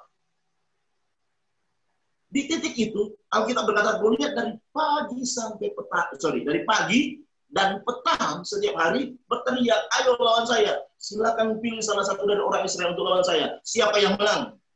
Kalau kami kalah, kami tunduk kepadamu. Kalau kamu kalah, Israel harus tunduk kepada orang Filistin. 40 hari yang sama juga. Apakah nggak ada hiburan Raja Saul? Apakah kurang orang-orang yang dia bisa bawa? Tapi ketakutan nggak bisa ditangani dengan hal seperti itu. Karena ketakutan itu sesuatu yang di dalam harus ditangani dengan sesuatu yang tidak kelihatan, yang tentunya bisa bekerja dahsyat dalam hidup kita. Begitu, brother. Jadi kalau mau cari cuman satu-satunya jawaban cuman Yesus. Ya, Pastor ya. So, teman-teman yang mungkin lagi berusaha untuk menang dari anxiety, mungkin teman-teman sebagai anak muda coba dengan berbagai cara, refreshing, dan lain sebagainya, teman-teman.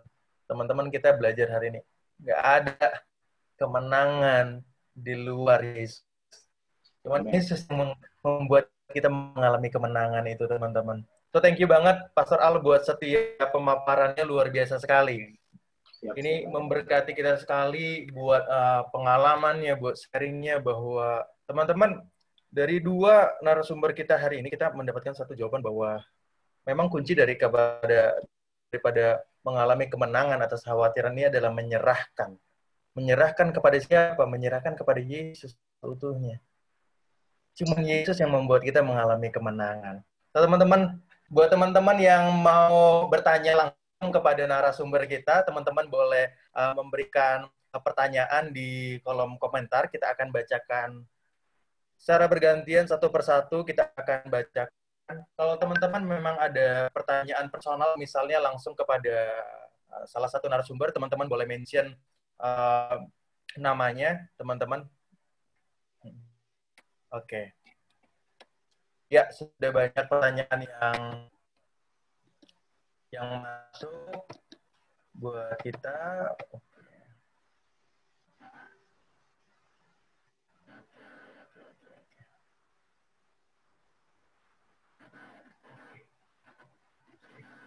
Satu. Langsung kedua narasumber.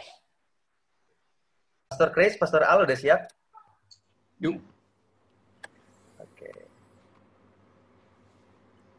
Pertanyaan pertama, ini datang dari teman-teman kita.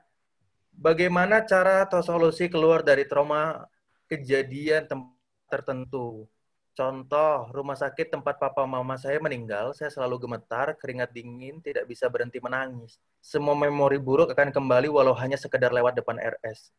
Padahal saya sudah berusaha keras untuk tidak seperti itu. Tapi tetap saja terjadi. Kepada Pastor Al, boleh? Oke. Jadi lagi trauma nih teman kita, Pastor. Jadi memang di beberapa kasusnya memang nggak mudah menangani itu. Ada banyak orang yang berusaha untuk tangani berkali-kali masalah trauma. Tapi kalau selalu kita ukur dari firman Tuhan, maka firman Tuhan itu selalu mendapatkan jawaban yang tepat. Sekalipun dia harus menunggu waktu untuk itu terjadi. Saya kasih contoh di Alkitab begini. Ini Daud. Daud ini boleh dibilang mengalami satu ketakutan karena pada waktu mereka selesai berperang, mereka kembali ke Siklag, ternyata di situ sudah mengalami kebakaran yang luar biasa. Dan mereka sampai di tempat itu, semua keluarga yang tidak berperang itu ditawan oleh musuh.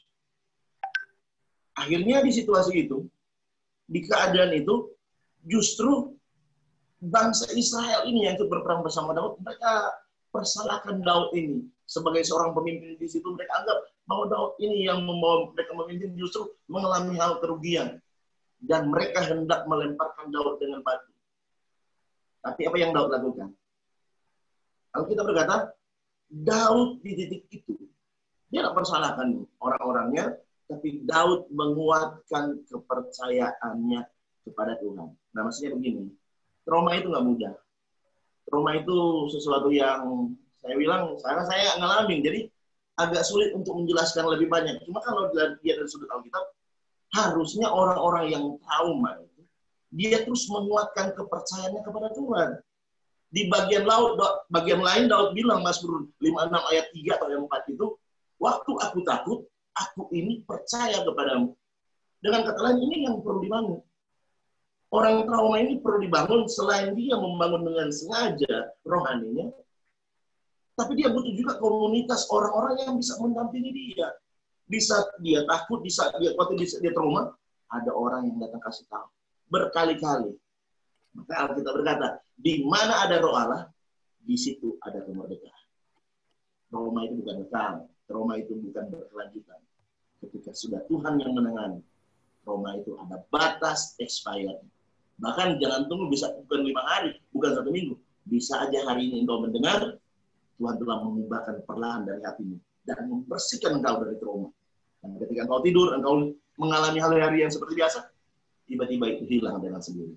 Kira-kira gitu, benar yang saya bisa sampaikan. Pertanyaan selanjutnya dari teman-teman semua ini, saya sudah berdoa berulang kali dan saya sering mengalami khawatir yang tiba-tiba, ketakutan tanpa sebab sering saya alami. Saya sudah berdoa berulang kali, tapi masih saja terjadi. Bahkan saya sampai susah tidur karena mengalami ketakutan ini. Tolong berikan kepada saya solusi terbaik, karena saya merasa tidak ada lagi yang mampu menolong saya. Pastor Chris, boleh kasih kita jawaban? Bahasa psikologisnya panic attack namanya. Panic attack tuh kayak tadi, ketakutan tiba-tiba tanpa sebab. Sebenarnya ada sebabnya, lu mesti ngulik. Gue percaya panic attack ada sebabnya. Ya sebelum kita bisa bahasain, aku pinjam kata-kata temanku yang psikologis, kalau sebelum lu bisa bahasain, lu nggak bisa beresin, karena lu juga nggak tahu. Ya kita mesti belajar membahasakan emosi kita sendiri. Panic attack pasti ada alasannya, lu nggak mungkin panik tanpa sebab. Takut tanpa sebab tuh nggak mungkin, pasti ada yang lu takutin. Cuman nggak pernah lu ungkapin, sehingga lu aja nggak tahu itu apa, dan itu mesti dikulik sendiri. Nah, tadi Pastor Allen mantep banget mengutip Mazmur 31. Izinkan aku baca. Mazmur 31 ayat 10 sampai 11, ayat 15 dan 25. Ya, ini Daud ya, Pastor ya. Kasihanilah aku ya Tuhan, sebab aku merasa sesak karena sakit hati. Mengidaplah mataku. Bahasa Indonesia sehari-hari bilang karena sakit hati, karena kebanyakan nangis, mata gue pedes, kata dia. Ya. Meranalah jiwa dan tubuhku, dia bilang. Sebab hidupku habis dalam duka dan tahun-tahun umurku dalam keluh kesah. Kekuatanku merosot karena sengsaraku dan tulang-tulangku menjadi lemah. Tetapi aku, kepadamu aku percaya ya Tuhan. Aku berkata, Engkaulah Allahku. Ya. Sampai di ayat yang 25 dia berani bilang, kuatkanlah dan teguhkanlah hatimu, hai semua orang yang berharap kepada Tuhan. Ya, jadi ini udah jelas orang yang struggle. Ini berbagai kekecewaan dalam hidup. Kita tahu Raja Daud hidupnya dipenuhi kekecewaan sebenarnya.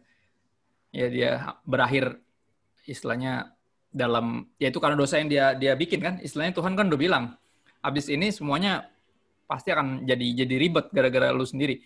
Dan dia mengalami itu semua, dan tapi dia bilang kekuatan dia cuma ke situ. Ya, buat gue ketakutan tadi, kalau secara psikologis dengan sederhana, lu coba komunikasiin, lu coba cari tahu apa yang bikin lu panik tiba-tiba. Dan sebelum itu diberesin, tadi Pastor Allen bilang tentang penggambaran Goliat, itu nggak akan pernah beres. Ya mesti di face, ketakutan kita itu mesti di face. We need to face our fear head on. Ya, dan kayak misalnya gini, Musa jadi buronan. Setelah 40 tahun dia udah move on dari situ. Ya udah bangun keluarga, udah jadi gembala, udah enak. Ya, udah punya keluarga, udah married dan segala macam. Tiba-tiba dia disuruh balik lagi ke tempat yang gue yakin dia pasti trauma di situ. Ya. Tapi ya justru di situ mengingatkan gue seringkali luka terdalam dalam hidup kita bisa jadi pelayanan terhebat yang akan Tuhan pakai. Makanya alasan sampai hari ini ada satu perenungan teologis bagi saya, buat gue sendiri, gue selalu bertanya kenapa sih lukanya Yesus dipertahankan, yang di tangan, di lambung, sama di kaki. Padahal kan pasti bisa sebenarnya dia langsung bangkit dengan tubuh yang nggak ada bolong-bolongnya gitu. Tapi nanti di sorga masih ada. Ya untuk ngingetin kita bahwa kita ini nggak tiba-tiba jadi kuat. Kita ini nggak tiba-tiba jadi kuat, dan semua yang tadi kita alamin itu jadi bagian nanti ketika kita sembuh. Ya kita bisa menguatkan orang yang punya luka yang sama sebenarnya. Nah makanya tadi menarik Pastor Allen bilang, ya saya nggak pernah trauma, jadi saya nggak tahu. Ya benar, makanya pentingnya ngobrol sama orang-orang yang udah ngalamin, dan makanya ada kesaksian dari orang-orang. Ya biasanya luka terdalam kita atau kehancuran terbesar kita seringkali dipakai itu jadi pelayanan terhebat kita. Kita disuruh balik lagi ke situ. Dengan semua traumanya kita mesti face, ya kita mesti menghadapi ketakutan itu, dan akhirnya menyadari bahwa Tuhan mampukan saya lewatin ini. Berarti Tuhan bisa mampukan saya lewatin yang mana aja. Gitu loh. Dan Tuhan Yesus juga ngomong sama Petrus gitu kan. Gue tahu lo bakal nyangkal gue sebelum ayam berkokok 3 kali, tapi tenang, gue udah berdoa buat lo. Ya, jadi ketika nanti lo insaf, kuatkan saudara-saudaramu. Jadi buat aku, pengalaman-pengalaman hidup kita ini nggak pernah tanpa sebab kita alami. Ya, jadi entah itu menimbulkan trauma atau justru akan menimbulkan kekuatan. Karena ternyata Tuhan menyembuhkan kita dari trauma itu sendiri. Dan nggak bisa terus dihindari. Ada teman gue yang benar-benar dengan sengaja, dia punya trauma tentang tempat. Kamu tahu tempat itu bikin dia trauma, dan dia dengan sengaja nabung, dia beli rumah. Wow. Dia tinggal di situ sekarang. Orang gila. Tapi itu yang terjadi. Dia berhenti jadi gila karena dia segila itu. Dia bilang, gue tahu ketakutan ini nggak bisa gue lari terus. Gue harus hadapin, dia bilang. Dan itu menarik. Satu teknik yang buat gue unik. Tapi tadi gue juga belajar akhirnya nggak selalu lari dari masalah, lari dari trauma, dan gue coba masuk ke situ. Dan gue pengen lihat nih, maksudnya kekuatan macam apa yang Tuhan berikan kepada gue. Dan sampai hari ini, dia didapati tadi, seperti Daud, yakinkan dan perintahkan siapapun, kuatkanlah dan teguhkanlah hatimu, hai semua orang yang berharap kepada Tuhan. Ya, bahkan berarti dia memerintahkan itu buat dirinya sendiri. Ya. Apakah dia kayak orang gila ngomong sama dirinya sendiri? Bisa jadi, tapi enggak, gue sering banget kok. Ya, gue sering banget memerintahkan jiwa gue sendiri, Daud. Makanya lagu terkenal kan, Bless the Lord, oh my soul, worship His holy name, sing like never before, oh my soul, I worship Your holy name. Ya. Berkatilah Tuhan, sembahlah Tuhan, hai jiwaku. Dia sering banget ngomong sama dirinya sendiri, bukan karena dia gila. Justru kan dia tahu, ya, mesti diperintahin, kalau nggak diri ini akan punya kecenderungan kehilangan kekuatan dan kepercayaan sama Tuhan. Padahal Tuhan di pihak kita, jangan sampai kita memilih untuk nggak di pihak Tuhan, kan sayang. Itu sih, Chris. Ini, Pastor. Gimana? Pertanyaan selanjutnya, nah ini untuk Pastor Alet nih. Bagaimana menghilangkan ketakutan saat berdoa? Pada saat saya berdoa, tiba-tiba saya merasa takut dan merinding. Wah, ini bagaimana nih? Pastor Alen aja jawab. Gue bingung sih. Lu berdoa tiba-tiba takut merinding kayak, iya, ini gimana nih? Setan lewat gitu lu lagi berdoa atau gimana? Gue gak ngerti sih sebenarnya. Ketakutan itu paling membingungkan ya. Sepanjang gue baca pertanyaan, ini yang paling gue bingung. Maksudnya gimana ya? Lu doa tapi tiba-tiba takut terus merinding. Ini takut akan Tuhan, kalau dia hadir, ada rasa kayak gitu juga. Gue pernah rasain, tapi abis itu hidup gue diubahin soalnya. Itu titik pertobatan gue tuh. Jadi ada pendeta, namanya Muhammad, ya dia khotbah, Muhammad Rizal Solihin namanya. Dia khotbah, dia bikin altar call, siapa yang mau terima Yesus pertama kali? Ya gue gak maju lah, gue dari kecil kan Kristen, anak pendeta lagi. Itu bukan panggilan gue, mungkin kalau dia berdoa, siapa yang mau bertobat dari dosanya, atau yang sakit, mungkin gue maju. Ya, tapi dia minta itu, akhirnya gue gak maju, Tuhan samperin gue di bangku. Ada rasa takut, salah satunya, tapi itu mixed feelings, karena ada takut, nyesel, malu, jijik, dan itu semua yang campur aduk, bukan cuma takut doang, tapi yang jelas bukan takut merinding kayak takut sama setan. Gitu. Makanya gue gak ngertiin jawabnya, makanya gue suruh minta Pastor Ellen. Gimana, Pastor? Itu juga sama tadi. Bingung ya, gimana sih? Belum, ya Pastor Christopher jawab, saya udah tahu karena maksudnya apa nih? Bingungnya ini masalah ini merinding kenapa? Kan ada orang-orang cerita pengalaman-pengalaman dalam doa merinding, tapi yang pekerjaan Roh Kudus lah. Orang semakin bilang. Nah, tapi kalau misalnya dari pertanyaan itu, bagaimana menghilangkan ketakutan saat berdoa? Kalau ketakutan yang dimaksud adalah ketakutan yang negatif, ya, bukan negatif, maksudnya ketakutan yang seperti dibahas-bahas di Alkitab yang perlu ditangani, maka gampang sebenarnya. Dia harus bangun lawannya dari ketakutan itu. Iman lawan dari ketakutan. Karena iman dan ketakutan itu nggak akan pernah ketemu. Jadi ketakutan itu akan meracuni orang-orang yang mendengar. Apalagi pasti orang yang mengalami itu sudah takut duluan, dan ketika dia share ke orang itu juga akan dialami seperti bangsa Israel. Tapi juga kita harus ingat, di antara 12 pengintai itu ada 2 pengintai juga yang melihat yang sama, yang berjalan bersama. Waktu mereka habiskan 40 hari bersama mengintai tanah Kanaan, mereka justru bawa kabar sebaliknya. Jadi seandainya ketakutan dia berdoa, terus berdoa. Ketika dia takut, terus saja berdoa. Percaya kepada Tuhan. Bangun iman bahwa roh yang ada pada kita lebih besar daripada roh yang dunia ini. Kalau ketakutannya ada alasan-alasan tertentu yang tidak di-share di sini, mungkin trauma masa lalu kah, takut ke depan, berarti orang tersebut perlu lebih lagi membangun kepercayaan. Iya. Kan itu. Setuju banget. Tapi nggak menutup kemungkinan juga ya, maksudnya kita kan di Indonesia gitu ya, mistis. Nggak menutup kemungkinan juga, jangan-jangan ketika lu berdoa ada yang nggak suka. Ada juga, dan ternyata lu pernah, mungkin orang tua lu atau moyang lu punya ikatan-ikatan gitu, bisa juga men. Maksudnya itu kan suatu fenomena yang nggak wajar ya sebenarnya, Pastor Alen ya. Kita berdoa, tiba-tiba ketakutan, kayak takut ada kenapa gitu, kan aneh. Jadi bisa dikoordinasikan juga dengan teman-teman yang punya istilah dipercayakan sama Tuhan karunia membedakan roh misalnya. Yang pelayanannya spesialis okultisme, nggak masalah juga. Jangan-jangan emang bener. Ya, karena aku punya teman yang emang dulunya tuh kayak atas-atas dia tuh kayak dukun gitu loh. Jadi tiap kali dia melakukan hal-hal yang rohani, berdoa, baca Alkitab tuh pasti ada yang ganggu. Dan ganggunya bener-bener nyebelin gitu. Dia kadang dia udah tahu nih, gue udah gangguin nih men, gini gue udah berdoa, tapi terus digangguin terus gitu. Aku pikir berarti masih ada yang mesti dipatahkan, diputuskan gitu. Bisa jadi gitu, karena merinding-merinding yang ini buat aku aneh sih, karena aku nggak ngalamin sih. Ya, belum pernah ngalamin sih berdoa, tapi takutnya kayak takut kenapa ada apa gitu. Nggak pernah sih. Terus kita sejahtera. Ya. Ya, itu harus di cross check ya buat teman yang nanya ngasih pertanyaan ini, di cross check lagi apakah itu penyebabnya memang berdoa atau ada hal yang lain. Betul. Nah, kalau memang ada hal-hal yang lain yang mistis-mistis gitu ya, itu tadi udah diberikan jawaban dari. Apakah dosa untuk merasa anxiety walaupun sudah sering berdoa? Pastor Al berjawab. Ini yang saya bilang, ada part musim setiap orang percaya. Jadi seandainya di musim bagian yang lain, orang itu bisa berani. Bisa sama seperti Elia, bisa sama seperti Daud menantang Goliat.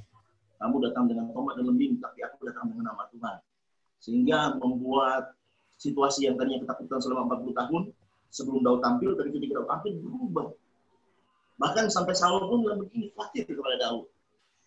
Dia dari muda sudah belajar di tentara. Sementara Daud, kamu masih muda, kemerah-merahan.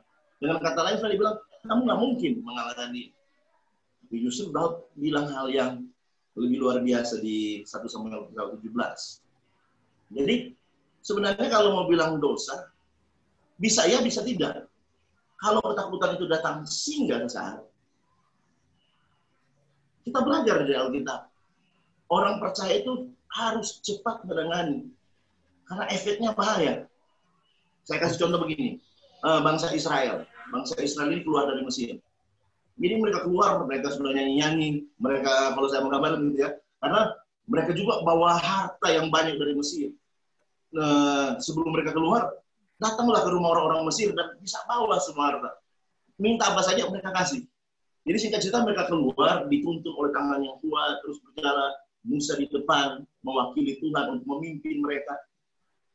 Tapi ada satu waktu ketika mereka berhadapan dengan laut dan di belakang tiba-tiba mereka menoleh ke belakang, ada tentara Firaun dan tentara-tentaranya datang mengejar.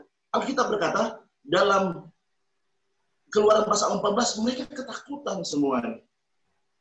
Hanya jadi pertanyaan, kenapa Musa enggak? Mereka ketakutan, mereka reaksi pertama itu benar sebenarnya. Mereka berseru kepada Tuhan. Tapi karena mereka takut, ternyata mereka berseru kepada Tuhan itu diikuti dengan kalimat selanjutnya. Mereka mulai persalahkan Musa. Kamu yang memaksa kami untuk datang ke tempat ini. Mereka mulai persalahkan keadaan, lebih baik kami ke Mesir. Coba lihat. Kelihatannya berseru ke Tuhan, tapi akhirnya imbas efek-efeknya hal yang buruk. Pertanyaan, kenapa Musa berhasil? Kamu sangat takut melihat hal yang sama. Karena di ayat 1, ayat 2, ayat 3.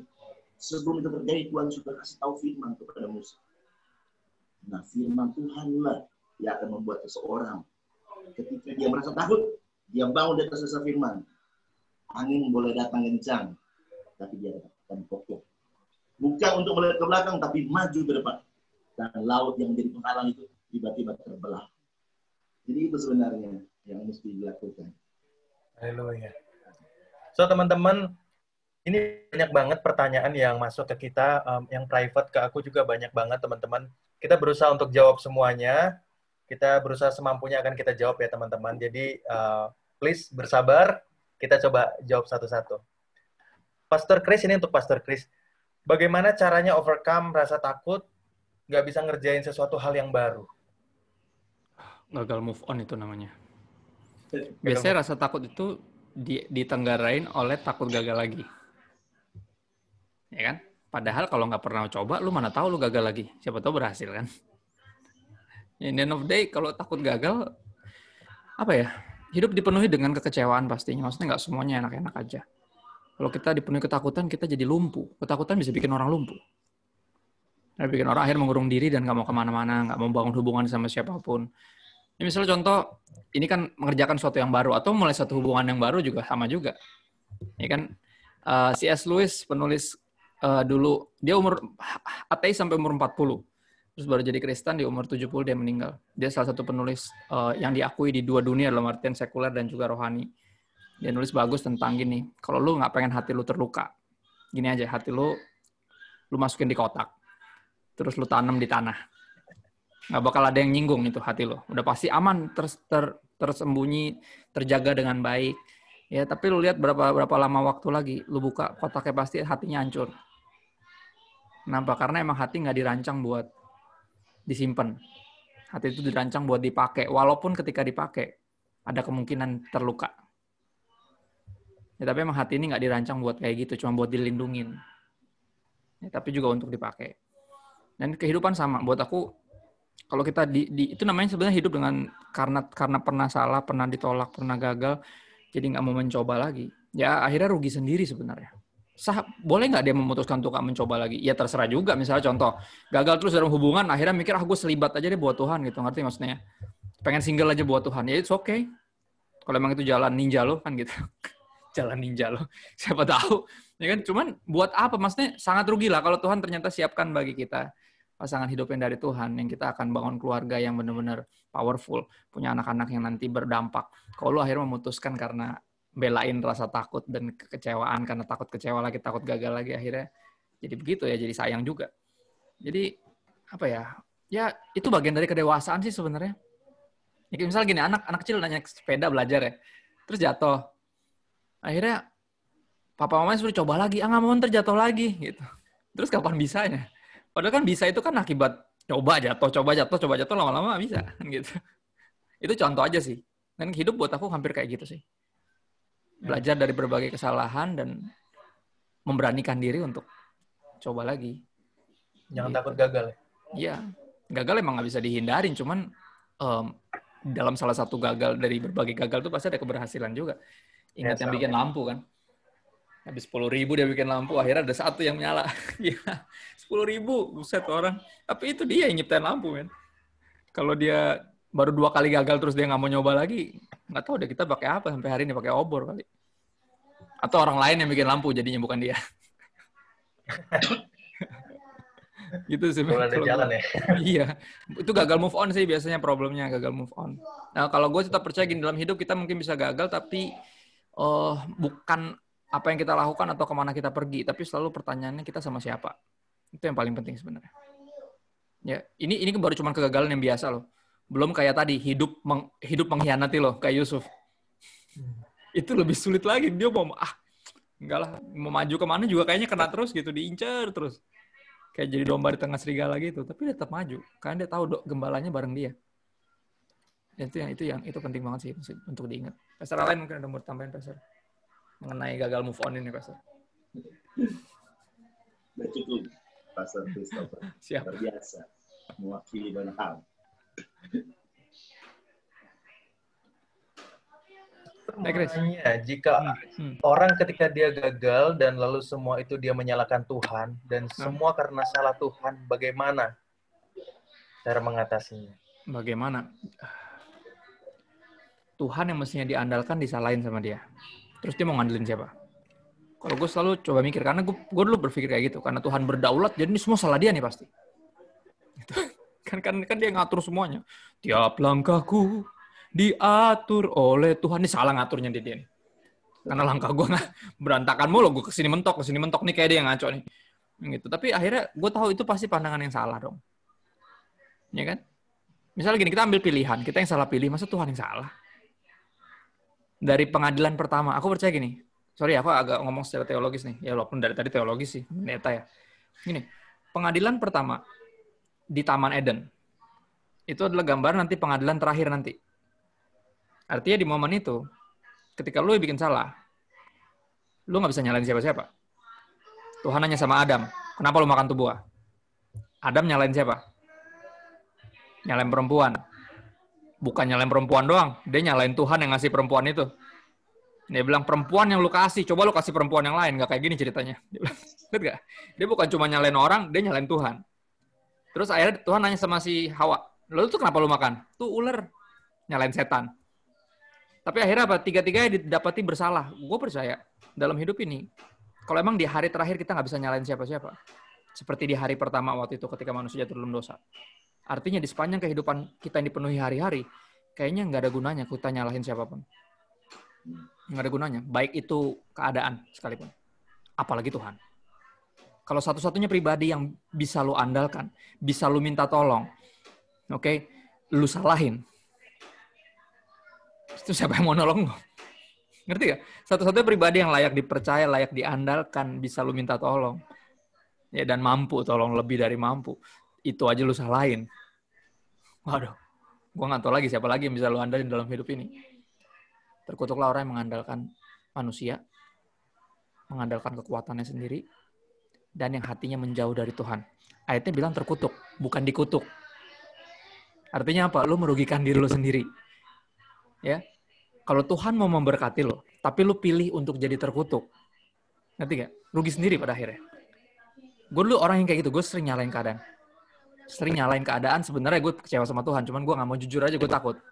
Takut murtad gitu kalau kecewa sama Tuhan. Sebenarnya gue kecewa sama dia. Karena gue tahu, dia sebenarnya bisa nih.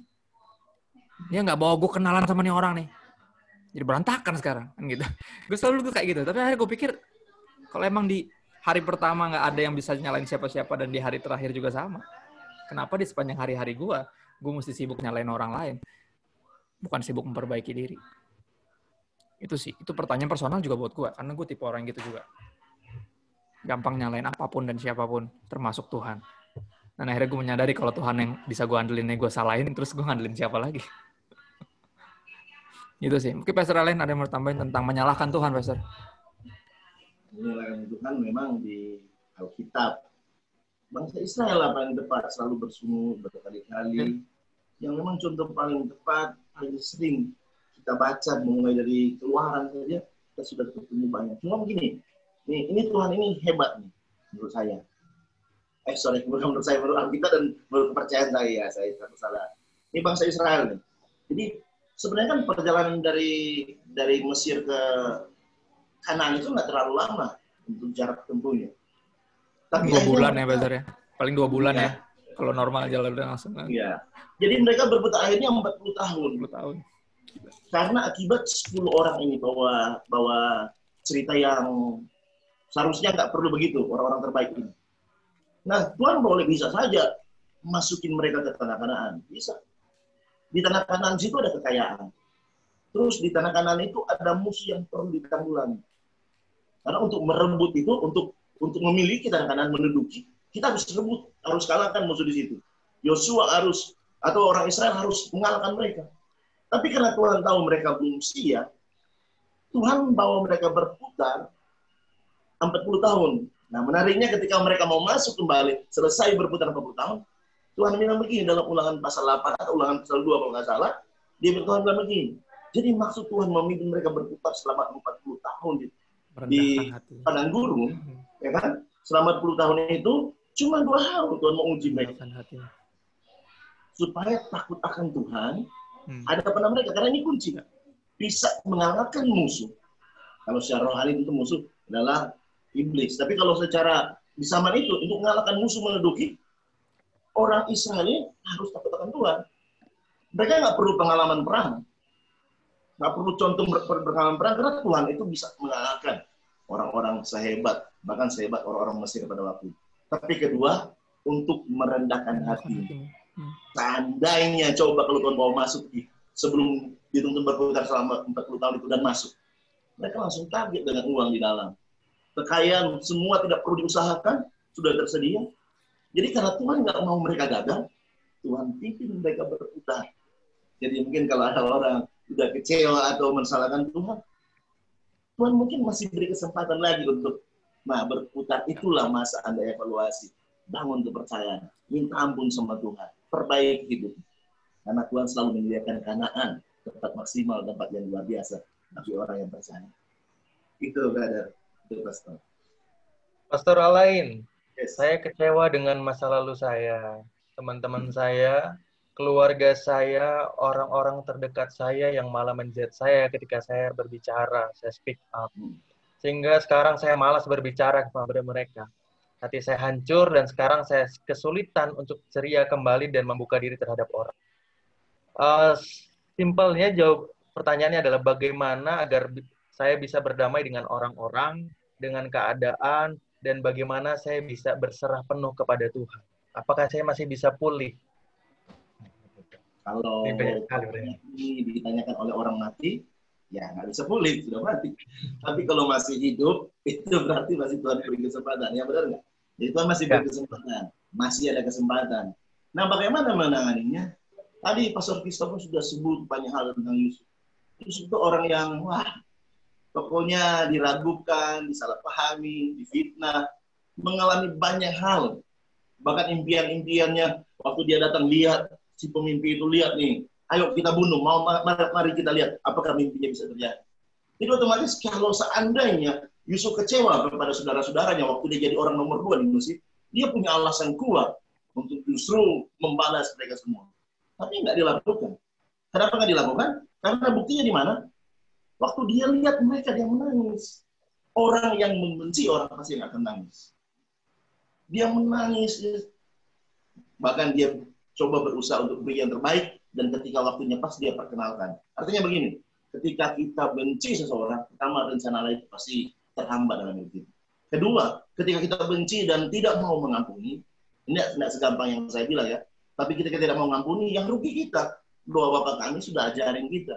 Kalau kamu tidak ampuni kesalahan orang lain, kamu juga tidak akan bisa diampuni ketika kamu berdoa. Dengan kata lain, sebenarnya situasi-situasi masa lalu kah, orang yang tiba-tiba datang di sekitarmu, bukan membantu, bukan menolong, tapi justru lebih tambah banyak masalah, menghalangi, berusaha untuk menggagalkan. Sebenarnya itu bagian proses perjalanan orang-orang hebat. Kuncinya sebenarnya sederhana. Di pihak mana engkau berdiri? Yusuf di penjara pun, Alkitab berkata, ini bukan masalah istana, ini bukan masalah rumah Potifar yang wah, menjadi kepala pelayan di situ. Tapi di penjara pun, nggak masalah. Di penjara pun dia disertai oleh Tuhan. Tempat yang paling terbaik sebenarnya tempat di mana kalau kamu disertai Tuhan, kamu pasti akan jadi orang yang luar biasa. Kenapa? Karena justru di penjara itulah promosi datang. Cerita 2 orang yang bermimpi. Saya percaya kita semua sudah tahu cerita itu. Dari penjara lah nama Yusuf dikenal.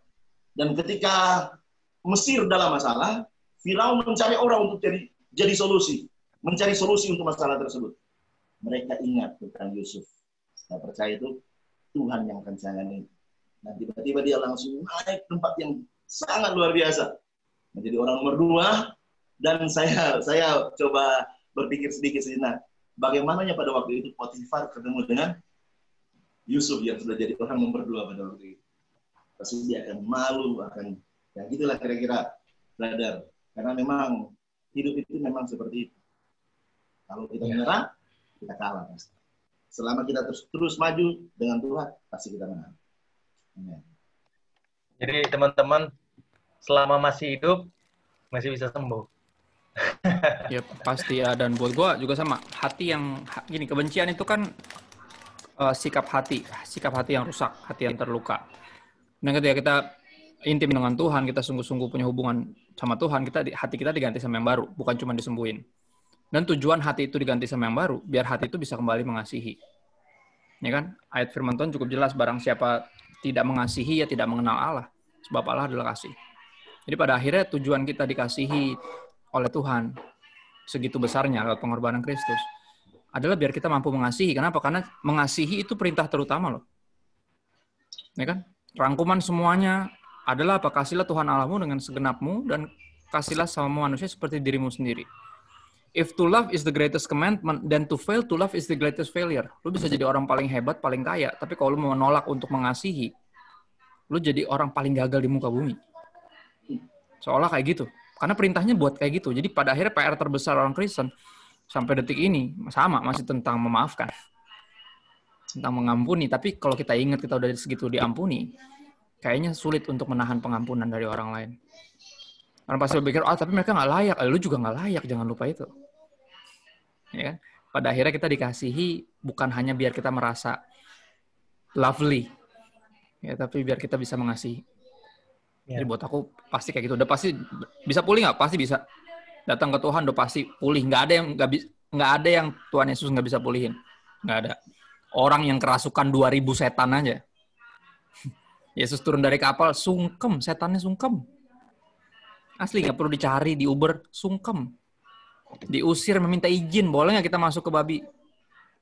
Minta izin loh, setan minta izin. Makanya kita jangan sampai nggak minta izin ya.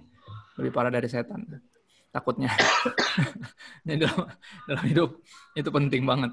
Ya. Jadi nggak ada yang nggak bisa Yesus, nggak ada yang Yesus nggak bisa pulihin. Pasti bisa. Gitu sih. Ya, jadi teman-teman, kalau teman-teman sekarang masih hidup, masih bisa lihat kita ini ya, satu sama lain, masih ada pengharapan.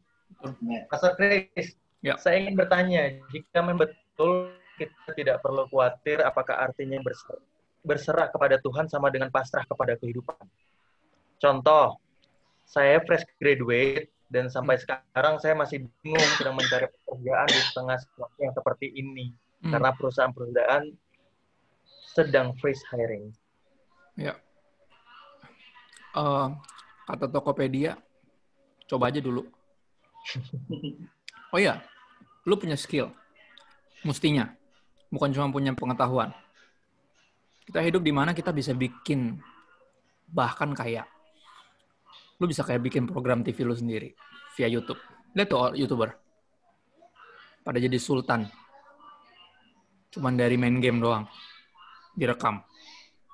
Artinya apa? Kita hidup di era sebenarnya udah paling nggak bisa bikin alasan untuk nganggur. Semuanya peluangnya terbuka. Lu nggak butuh izin penyiaran untuk bikin video dan dilihat banyak orang. Ya, makanya MNC kan terakhir protes kan. Karena semua orang bisa bikin siaran sendiri, sedangkan gue mesti bayar pajak bikin siaran. Enak aja. Semuanya bikin channel sendiri. Gila loh, jadi sultan semua. Ya kan? Jadi akhirnya buat gue, lu fresh graduate, gue nggak tahu skillnya di mana, ilmunya di mana, tapi coba deh bikin usaha mandiri. 6-7 bulan ini kita diajarin untuk mandiri dan hanya mengandalkan Tuhan. Nggak ngandelin perusahaan, ngandelin orang lain. Nggak ada yang bisa diandelin soalnya. Ketemu orang lain aja nggak boleh sekarang. Jadi masalah ya kan. Pada akhirnya kita mesti benar-benar lihat apa yang ada pada kita. Tadi malam gue posting gambar. Jadi sepatu gue gambar 5 roti 2 ikan. Gue ingetin diri gue sampai hari ini. Dari dulu nih ya. Gue nggak sekolah Alkitab. Oke, gue nggak sekolah Alkitab, lulusan desain grafis. Terus akhirnya gue bertobat, gue rindu banget. Gue cuma punya pengetahuan Alkitab yang sebenarnya cuma seminggu di depan teman-teman gue. Ya akhirnya gue putusin untuk, karena gue rindu banget mereka mengenal Tuhan, gue bagiin firman Tuhan itu. Nah dari situ bikin Bible study dari 4 orang. Ya 3,5 tahun kemudian itu datang dan pergi hampir 200 orang kalau ngumpul. Itu nggak ada kolekte, nggak ada kebaktian di luar dari program. Gue bikin aja apa yang ada pada gue, kerinduan akan firman, gue bagiin aja ke orang. Ya. Dan itu ngebentuk gue 3,5 tahun kayak sekolah Alkitab, sampai akhirnya berapa kali dipercayakan full time, bantuin satu tempat, dan akhirnya sekarang full time benar-benar di satu tempat dari 2015. Ya, dan akhirnya gue lihat 5 roti 2 ikan yang gue punya. Ya, 5 roti 2 ikan yang gue punya, gue kasih kepada Tuhan Yesus. Ya, Tuhan Yesus berkatin. Dan akhirnya beri makan banyak orang. Terus sisa 1 bakul buat gue sendiri. Jadi teman-teman nanya, misalnya gini, Pastor gimana tuh, lu 6-7 bulan ini pelayanan kan dibatalin semua. Lu gimana hidupnya? Gue bilang, hidup gue sama persis. Seperti pertama kali gue jawab iya, pas dia ngajakin full time. Kan pas gue jawab iya ketika full time kan, gue pasti tinggalin kerjaan kantor dong.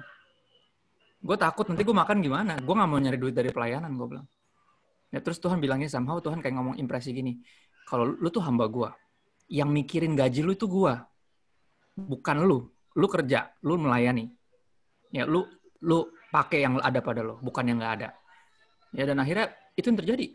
Gue sampai ini gue kagum, gue cuma inget kisah itu dan gue inget, gila ini gue cuma punya 5 roti 2 ikan. Dan gue jadi berkat buat ribuan orang. Oke? Dan akhirnya cara Tuhan hidupin gue dengan cara yang sama. Bukan sesuatu yang gue belikan cuma-cuma sampai detik ini. Orang nanya, berapa kak PK-nya gini, berapa? Gue bilang, terserah lu. Gue bilang, ada yang ngasih sambal, ada yang ngasih hand sanitizer. It's okay. Emang gue gak pernah nyari duit juga dari sini. Tapi itu caranya. Dengan apa yang dipunya. Gue gak tahu lu lulusan apa, tapi apa yang lu punya. Ya apa yang ada di depan lu, apa yang ada. Resources apa yang ada di sekeliling lu. Pakai itu aja. Mulai dari apa yang ada. Jadi apa yang Tokopedia bilang sebenarnya Alkitabiah tuh. Mulai aja dulu. Ya mulai aja dulu, apaan aja.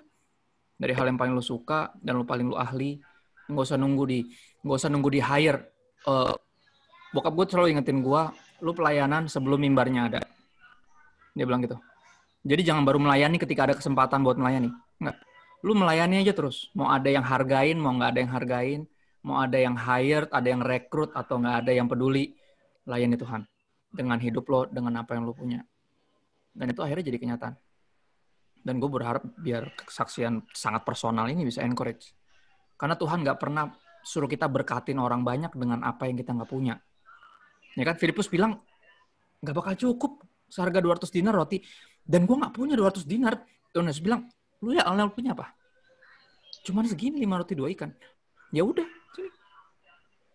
Dan itu cuma contoh doang. Jadi please jangan kita hidup di era semua peluang itu paling terbuka justru sekarang.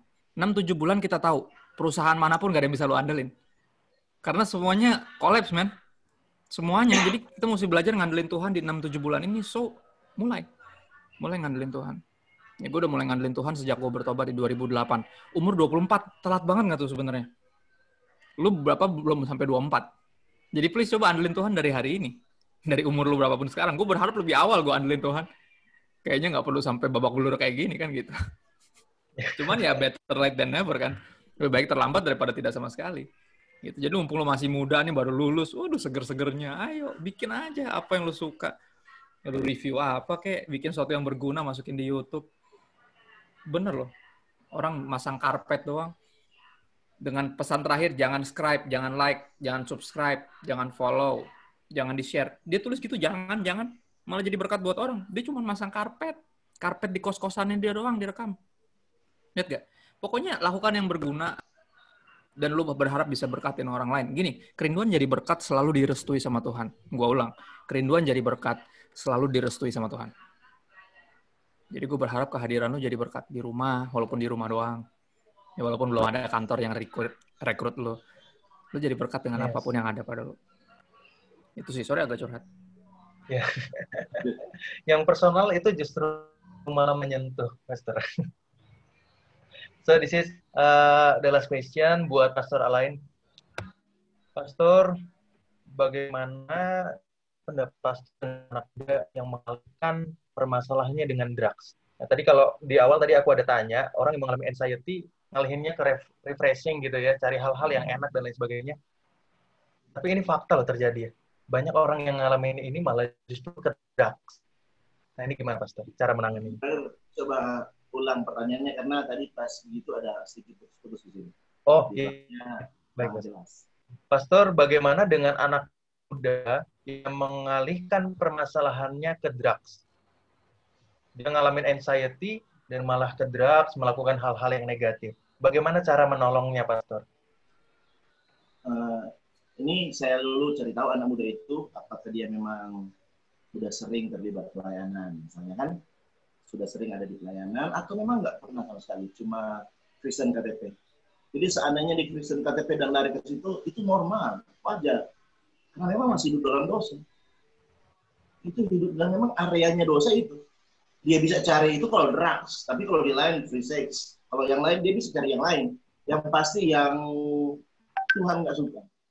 Tapi seandainya ini ditanyakan oleh anak yang sudah melayani atau mulai ikut Tuhan 1 tahun, 2 tahun, dan tiba-tiba lari di situ, ada 2 penyebab bisa saja terjadi.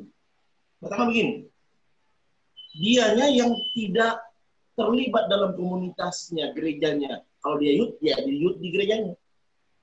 Dia nggak terlibat. Karena Matius 28 ayat 19, Tuhan suruh mereka pergi beritakan Injil. Setelah mereka menginjil, kan ketika ada yang percaya dibaptis. Itu. Ketika mereka dibaptis, ada langkah selanjutnya, ajarlah mereka melakukan kehendak-Ku. Jadi waktu ada kelas-kelas pengajaran dari gereja setempat yang berinisiatif di hari-hari tertentu, maka gereja mempersiapkan kelas pengajarannya, tapi orang yang tadinya baru bertobat, dia yang harus datang. Dia nggak mungkin dijemput terus. Nggak mungkin di-share terus, ayo datang gabung. Ada masanya, dia harus memang datang sendiri. Nah ketika dia datang, dia mulai bertumbuh, dia mulai kuat. Pasti kalau dia mengalami sesuatu yang sulit, misalnya tekanan, kalau dia anak muda pacaran, dan akhirnya misalnya ada tekanan, ada sesuatu yang yang boleh dibilang biasalah pergaulan anak muda, dia nggak akan lari ke situ. Karena 2 orang lebih baik daripada sendiri. Apabila ada yang jatuh, ada yang mengangkat. Makanya Tuhan mengutus para murid itu 2 orang. Makanya Yosua mengutus. Dia belajar di pengalaman 12 orang yang mengintai. Yosua nggak perlu banyak orang mengutus. Dia utus 2 orang. 2 orang yang dia utus itu. Perhatikan baik, ini menarik ini. Yosua 2 ayat 1. Mereka sampai di Rahab perempuan sundal. Dalam kitab Amsal bilang perempuan sundal itu yang paling penting adalah roti. Dia manis karena dia ada sesuatu yang dia mau. Tapi ketika mereka sampai situ, mereka tidur di tempat perempuan sundal. Kenapa mereka nggak bisa tergoda?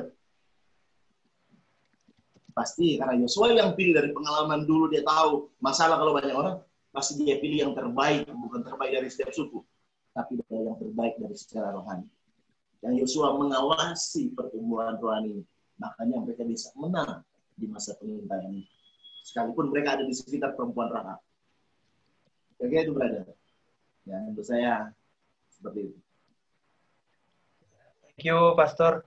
By the way, teman-teman, waktu kita habis. Sorry banget, masih banyak pertanyaan-pertanyaan yang belum kita bisa jawab. But don't worry, teman-teman. Kita punya kontak teman-teman semua. Kita akan chat teman-teman semua. Kita akan kasih jawaban-jawabannya. Nanti akan ada kakak-kakak rohani dari komunitas kita yang akan menjawab, teman-teman. Hopefully itu bisa menjawab pertanyaan dari teman-teman semua. So, sorry banget kalau masih banyak pertanyaan yang belum kejawab. Karena waktu kita terbatas, teman-teman ya.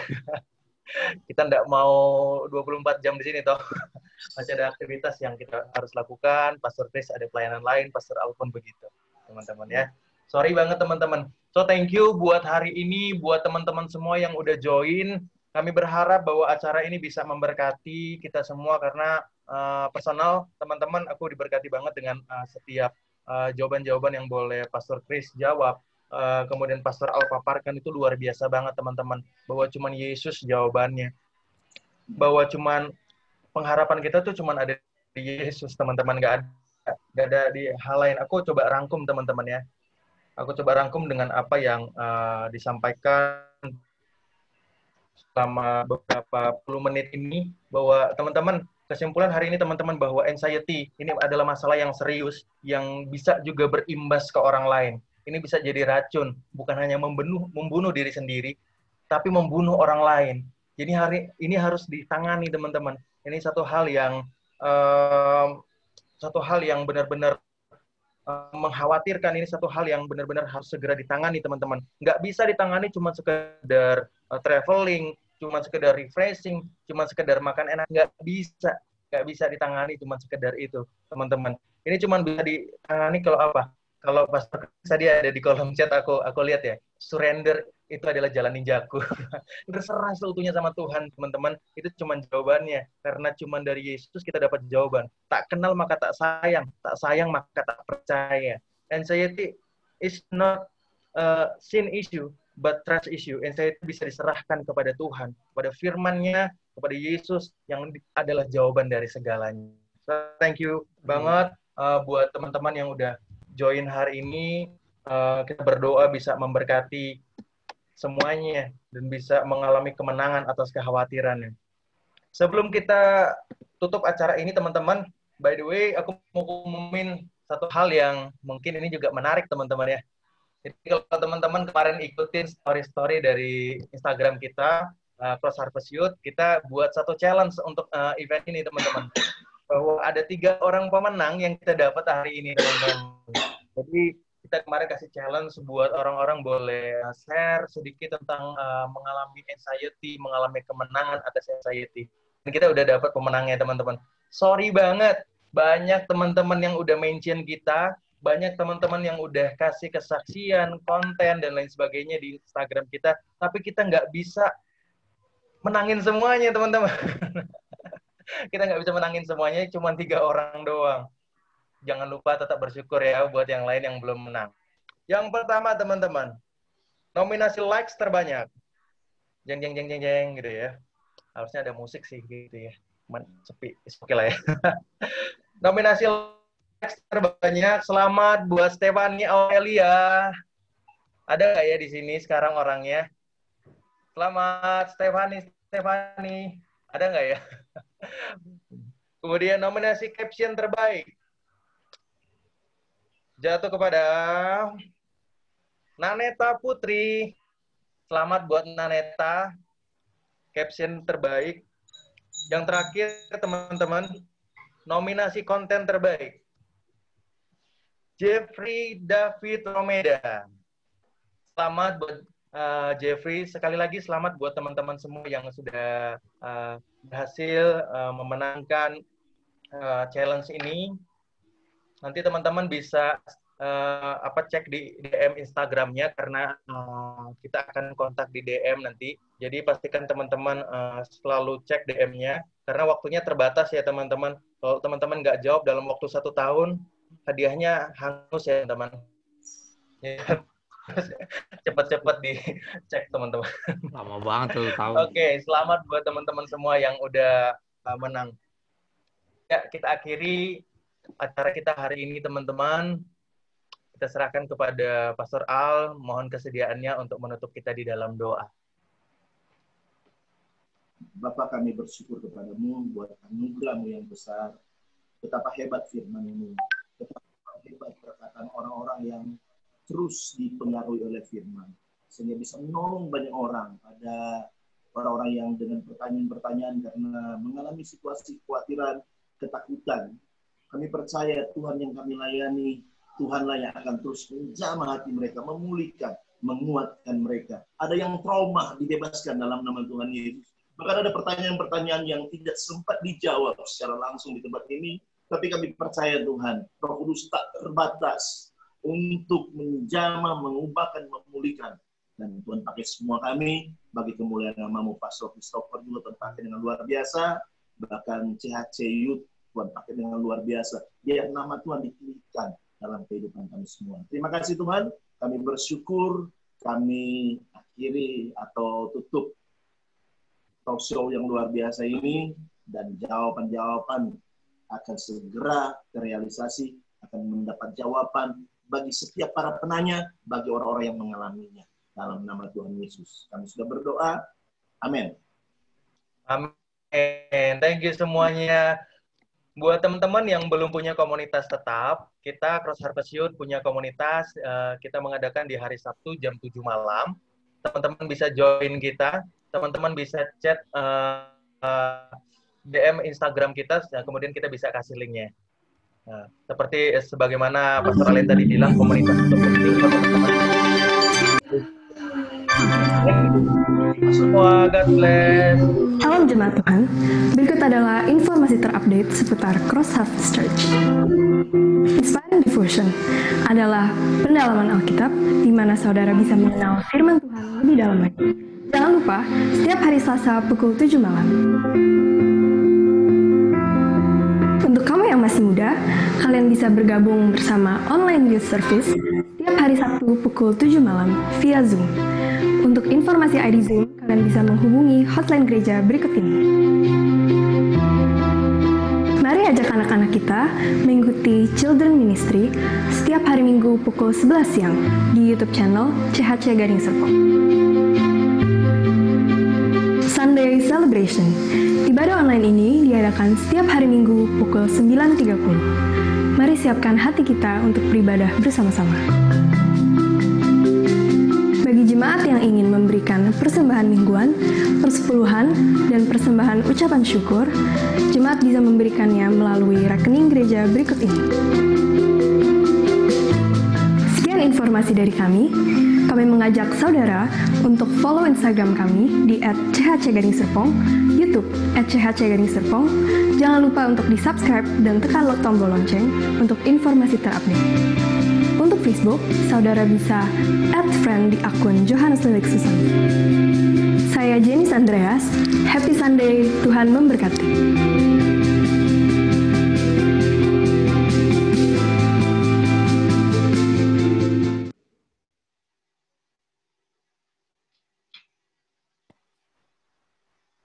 Ya, puji Tuhan.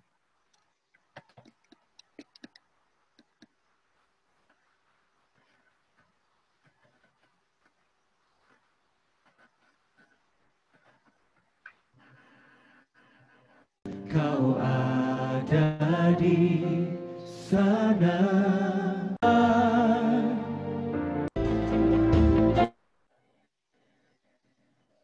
Kalau teman-teman yang masih mau foto dengan sumber kita, silakan.